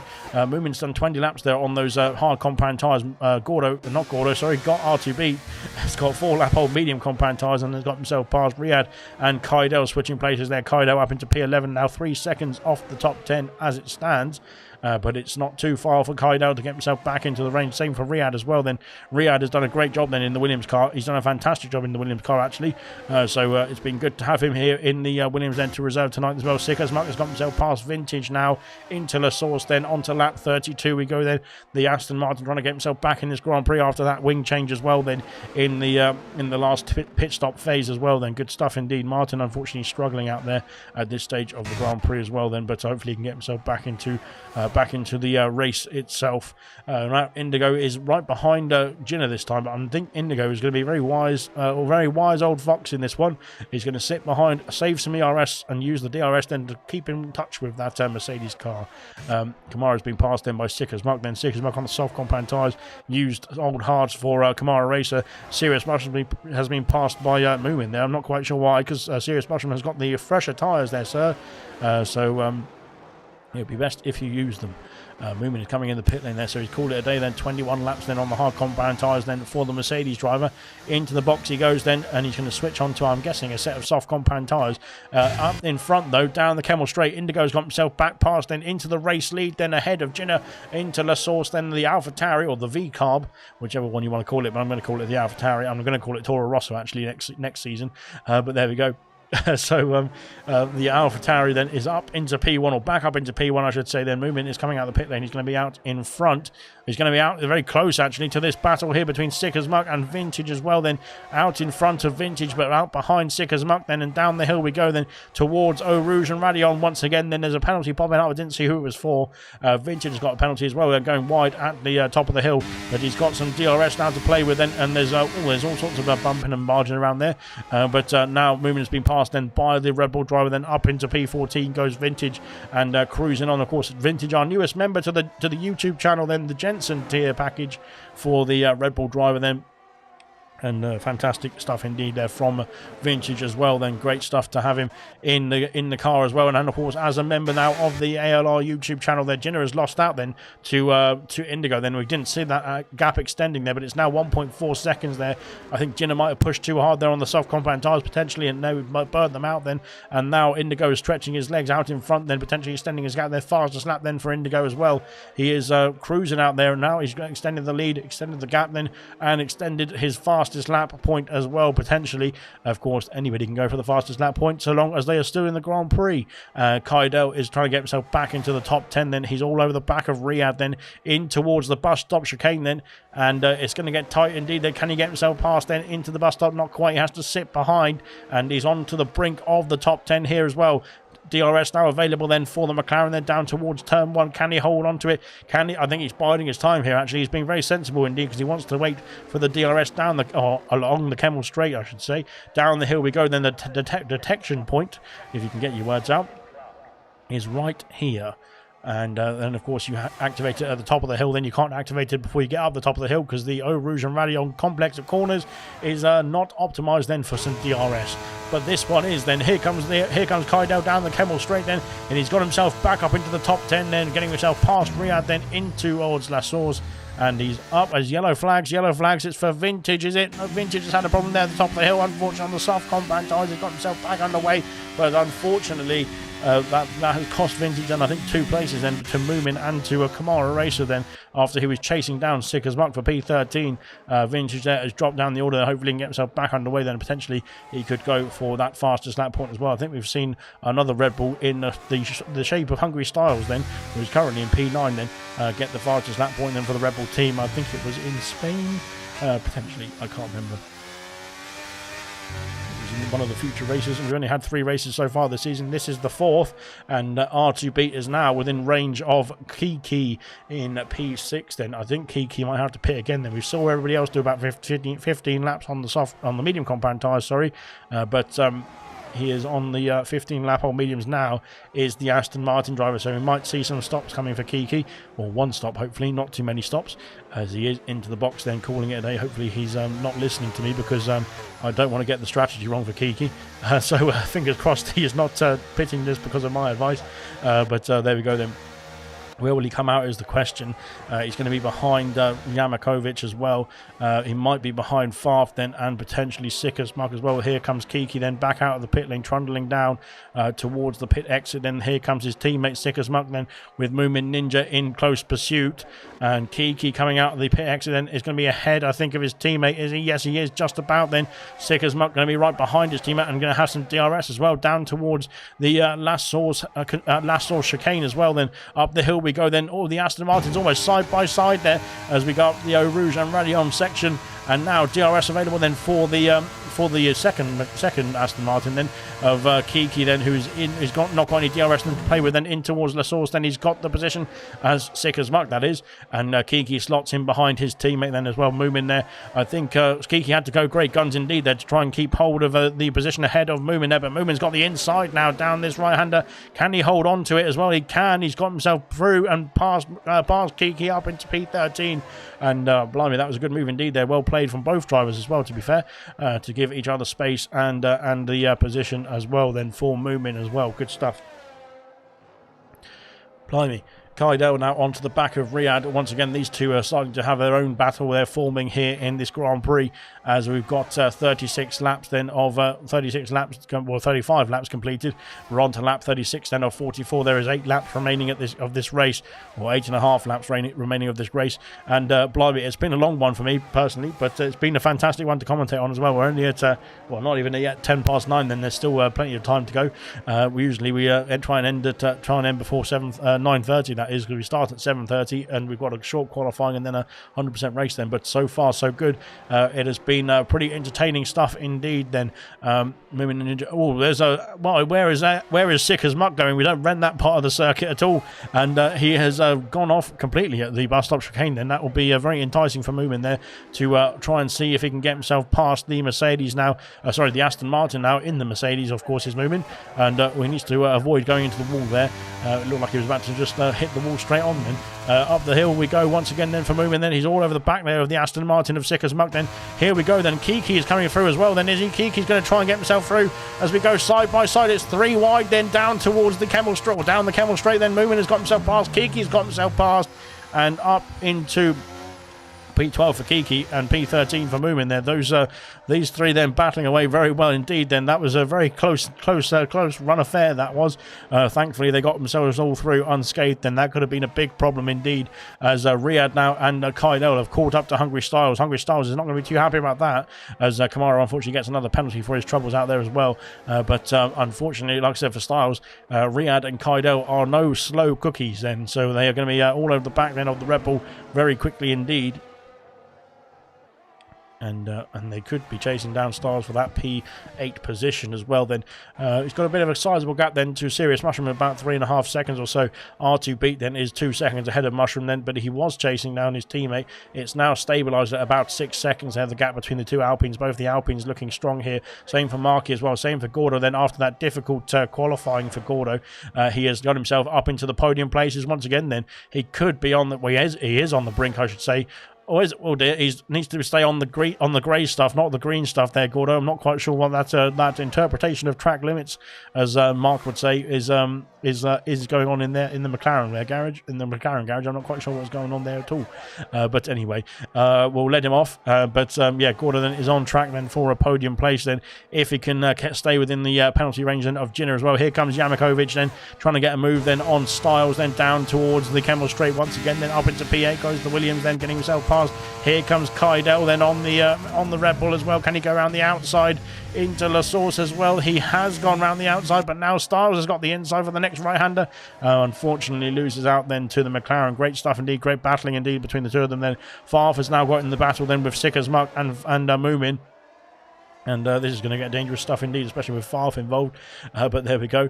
So Farf now trying to get himself past. And Farf could be in the points pen range then, if he can get himself past these two, and potentially have, I think the penalties might have to go into his favour as well then, but there could be some penalties for the drivers ahead as well. We'll have to wait and see. But he's done a good job then, has Farf then onto the soft compound tyres once again then in the Haas then, up into P13 for the time being, that is, or at the moment that is. But he is bringing the gap down then to those ahead of him. And and the gap is coming down massively actually between Kiki and Styles. Then it was at 9.6 seconds. It's now at 8.7 only after a few corners, so it's going to be very quick indeed, very low indeed after a couple of laps or so. On to lap 38 now, a 48 or a 44, and we've only got 6 laps to go. Yeah, we got 7 laps. I can't remember. I can't do the maths. I'm in my head. It's too difficult, you see. Sick as Muck is trying to put the pressure on Farf then as we go through Blanchimont. He's pushing the Haas through the corner then as we go towards the bus stop chicane then to end off their lap 37. Then down the inside goes the Aston Martin then as we go into the bus stop chicane once again, and yeah, I mean that's exactly what you don't do in Formula 1 racing, really, because that can be very treacherous indeed. Then as Sick as Muck losing the car, then somehow going down the straight there for some reason there, but they've lost out a lot of time now to the two ahead of them as well. Then 2.2 seconds now is the gap then between Moomin and Farf now as we battle down the hill once again. Sick as Muck then was weaving about all over the place. Then Cardell's been passed by Hungry Styles then for P9. Down to P10 goes the McLaren then. Sick as Muck then with some DRS then potentially could get himself back past Farf then as we go down the Camel Straight once again then towards La Source. He's too far back here as well, unfortunately for the Aston Martin. He slots himself back into P14. The gap there is going up then, of course, now between Moomin and Farf as well. Then 2.4 seconds is the gap then. Farf, of course, on the oldest soft compound tyres, apart from Ginna and Vessia as well, who are further ahead there in the top echelons of the points. Kaidel then is the only driver in the DRS range there in the top 10 then, and that's with Styles at the moment. Sick as Muck and Farf then are carrying on their battle as well then in the back of the order then, unfortunately for them. It's not in the points paying positions as it stands, but that is that. In rain in 5 says Gordo, so potentially we'll see some more rain coming as well then. We've got only 5 laps to go then. That's going to be very interesting stuff indeed then if it starts raining in the last couple of laps or so. 12 seconds is your penalties then for Ginna, 3 for Markey, then 9 for Vessia, 12 for Riyadh, and unfortunately Riyadh is I think going to lose his position in the top 10 with those penalties as well then. 3 for Hungry Styles then, 9 for Kaidel then, 6 for Kiki, 9 for Moomin, 21 for Sick as Muck. Blimey, Farf has got 9 as well then as we go into the bus stop chicane once again side by side, and this time I think they've got it just about sorted this time correctly. Farf has got 9 seconds of penalties, I should say. Vintage has got 3 seconds of penalties. Kamara's got 12 then, and Martin has got 3 as well then. So Indigo out in the race lead, Gordo in P3, R2 beat in P6 then, and Serious Mushroom in P7 then, could be benefiting very nicely indeed then from at the end of this Grand Prix then with the penalty situation for the drivers ahead of them and around them. So that is pretty good stuff indeed then.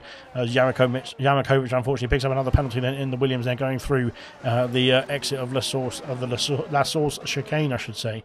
But there we go then. We've got my words out in the end then. We're on to lap 39 of 44, and we're into the final stretch then from this Grand Prix, I should say. Blimey, it has been a pretty epic one as well. Kaidel picks up another penalty, unfortunately for Kaidel. That's 12 seconds now for the McLaren driver. We'll switch over to the position changes as well then.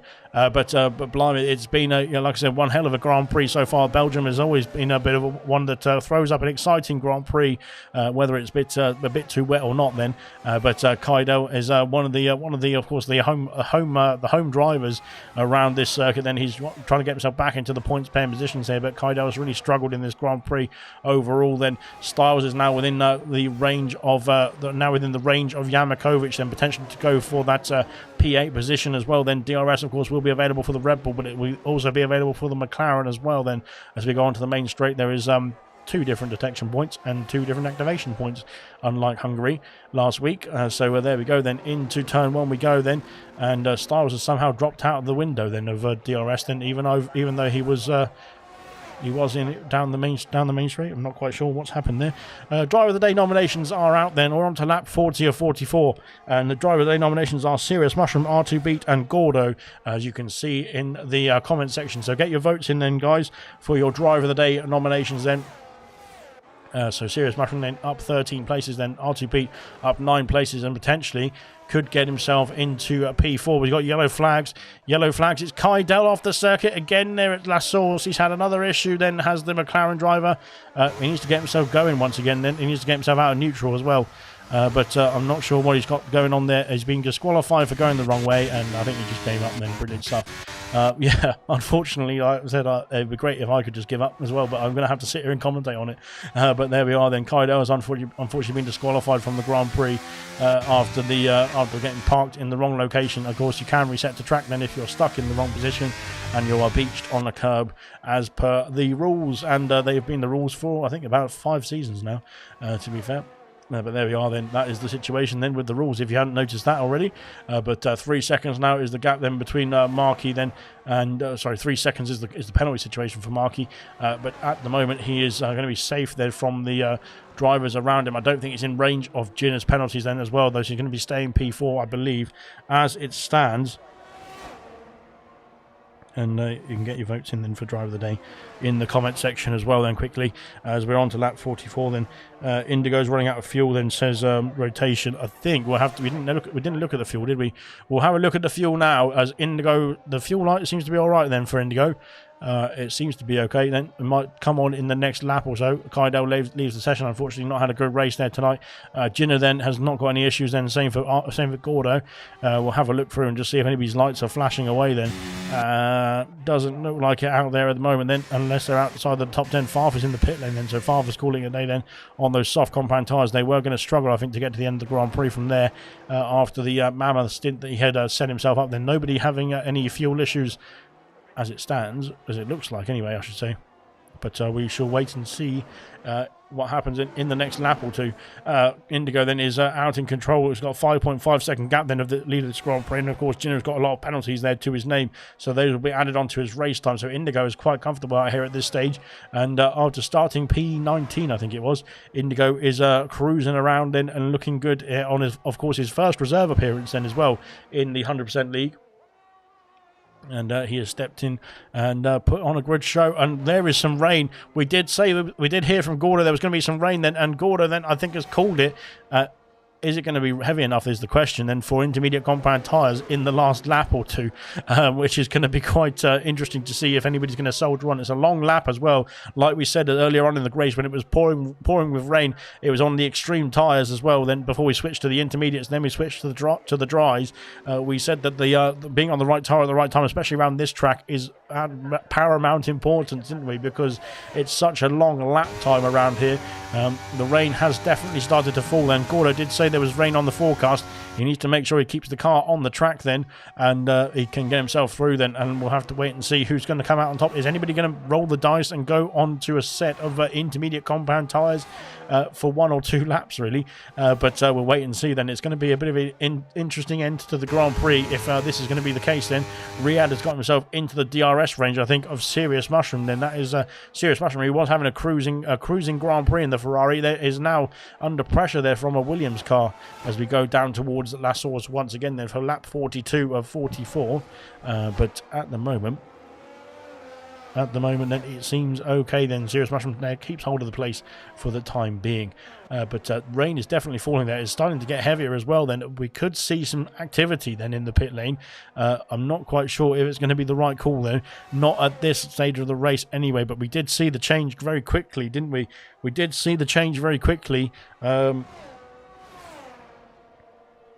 We did see the change very quickly, sorry, before from the inters then to the dries as well, and from the wets to the inters as well. So could potentially on lap 43, it could change over to intermediate or even wet conditions for lap 44. Movement Ninja has picked up a 3-second penalty. Unfortunately, that'll be added onto his race time at the end of the Grand Prix. But there we go then. Mushroom and Yamakovic there are going to be locked into a battle very soon indeed, because Yamakovic has now picked up the pace in the Williams car then. Potentially was doing a bit of fuel saving then earlier on in the Grand Prix there, but now onto the back of the Ferrari car then in towards the bus stop chicane that start off lap 43 of 44. And we've got Gordo saying he's lost his game sound. Hopefully he can soldier on then. Ginger Raider said keep going, Gordo, in the comment section as well then. Gordo in the podium places then, potentially on for a P2 here as well then, with the penalties then for Jinner that will be tumbling in at the end of the race as well then. If it goes to the pit stop activity then, this is going to get very interesting indeed then. I don't know if anybody's going to come into the pit lane. Is Vintage coming? No, I thought that was a pit stop activity. It's not. It's just been Farf on the fresh tyres going past Vintage in the Red Bull and up into P13 once again for Farf. Good stuff indeed. Riyadh has got himself past Serious Mushroom again, then up into P7 goes the Williams car then, but of course with the penalty situation then for the Williams, Serious Mushroom will be able to gain that place back and more. I think at the end of the Grand Prix he'll be getting himself ahead of potentially Vessia as well. Yeah, Vessia's got 9 seconds. He's within that range as Serious Mushroom then. Not the same for Markey though, so Markey might be safe from Serious Mushroom, but Serious Mushroom could gain 2 more places back at the end of this Grand Prix with the penalties around him as well. Out in front, this is where we'll see it, because we'll have to wait and see if Indigo is going to call it a day then before we get, or unless he's going to race around as quickly as possible then to get to the end of the Grand Prix here. Have a look at the fuel again. We'll have a look at the fuel onto the last lap of the Grand Prix as Indigo flies through then onto the final lap of the Belgian Grand Prix here in the Ardennes Forest, and it's been a fantastic Grand Prix indeed. But blimey, it's taken a toll on my voice if you can't tell. Go back and listen to the start of this broadcast where you can actually hear what I was saying. But my voice has died as we've gone through this one, but it's been fantastic all the way through, especially in the wet conditions at the early stage of the Grand Prix. I would have to say it's some great racing indeed, as Kiki has retired then on the circuit. Then he's had a crash, I think. There is so Kiki out of the top 10 now. Yep, he has had an issue then at the top of the hill, then through towards sector 3 then. Moomin has got himself up into the points pen positions now with that incident there for Kiki. I think the wet conditions there not helping the Aston Martin driver on the older tyres as well, and that has been the first victim of the rain here, pushing a bit too hard then as well for Kiki, unfortunately. Then Indigo is now going to be having to slip his way through. As he's slipping his way through, then he's lost the car as well as we go down the hill towards the right-hander. He's lost the car again twice. Jinner is going to be delighted at this, and I think Gordo might be delighted at this as well then. But Indigo's got himself back going. Blimey, I thought he'd lost the lead of the Grand Prix there, but he hasn't. He's got himself back underway.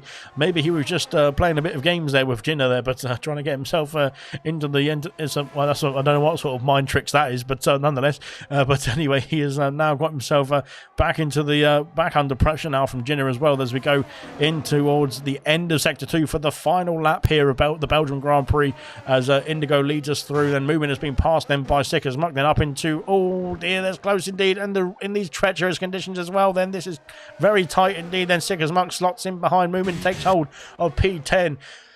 Oh, onto the final straight now as well. Then here we go. Then here come the 2 cars. Then Jinner is going to be all over the back then of the AlphaTauri, but I don't think it's it's not really worth the move really from Jinner's point of view, because he's got too many penalties then that will be added onto his race at the end of the Grand Prix anyway.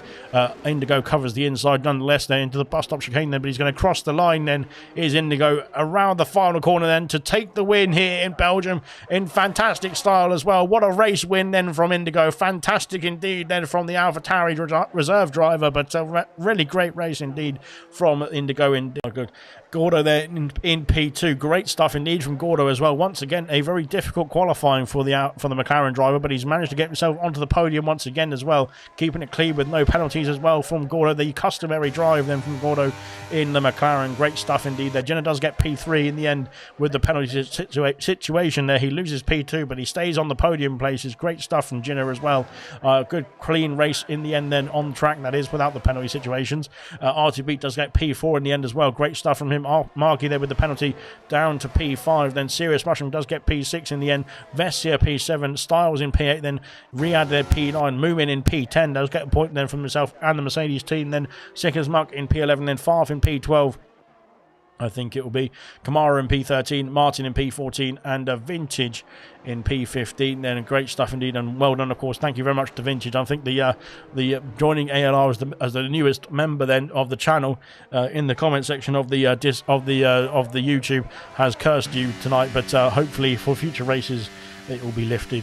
But well done indeed for Vintage to finishing off this Grand Prix as well. Then in the Red Bull, then good stuff indeed. We'll run through the classification very shortly, but I think we had 6 retirements in that one. Yeah, there we go. Unfortunately, like I said, that Belgium does take its toll on some people. Like you can hear it, it took its toll on my voice. So there we go then.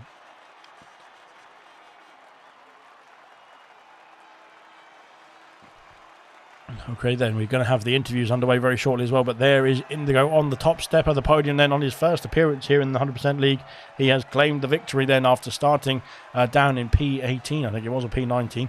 We'll look through the classification very shortly then. In the other 2 on the podium then, of course, is Gordo then in the McLaren in P2 then, and Jinner in the Mercedes in P3. Great stuff from all three drivers on the podium, then great stuff indeed from all the drivers who finished the Grand Prix, because it was a tough one out there, especially with the conditions as well. Then Indigo takes the top spot then from P19 on the grid and fastest lap as well. Then it's great news for AlphaTauri. Gordo in P2, then Ginner in P3, R2 Beat P4, Marky P5, Serious Mushroom in P6, Vessia P7, Hungry Styles gets some more points for Red Bull. Good stuff indeed in P8, then Riyadh in P9, then in the Williams, then Movement in P10 in the points then for the Mercedes team. Sickers Muck P11, Farf in P12, then Martin P13, Vintage P14. Kamara Racer did finish the Grand Prix as well, sorry. So it wasn't six retirements, it was Kamara Racer in P15. Kiki, Tango, Lucas Percy, Liam Yeh, and Kai Dell all retired from this Grand Prix. Or actually, to be fair, Kai Dell got disqualified for parking in the wrong place. But there we go then. That is your classification then from the 100% Grand Prix at Belgium. And we will get the interviews underway very shortly indeed. I think we've got a couple of people joining us already then. Ginner, I believe you have joined us. Hopefully you can hear me. But well done indeed to Ginner then, if you can hear us. You've got yourself another podium then in the Mercedes, and I think that was a bit of a tough race there. We saw every condition possible, it seemed. But you did a great job of just getting to the end of the Grand Prix then and getting the podium with the penalties that you had. Yeah, definitely. To be honest, it's like one at times I got pushed off wide, and instead of what you call it as both just being crashed out, I went over. So that should be 3 seconds off, but it don't matter anyway about that because of the time difference. But yeah, I'm really happy about that podium. And it was a fantastic race from yourself. You had a great battle then with Gordo. It seemed like every lap with the DRS that it was changing between the two of you. Were you trying to work together with him, or were you just trying to get ahead of him? To be honest, I was trying to get ahead of him at first, but then I realised he just kept on catching up on DRS, so there's no point losing too much time behind him with time penalties they had. So, yeah, just try and work together using DRS to pull away. And you got yourself another podium in the end. Are you pleased overall with the P3, or did you think you could get better than this race?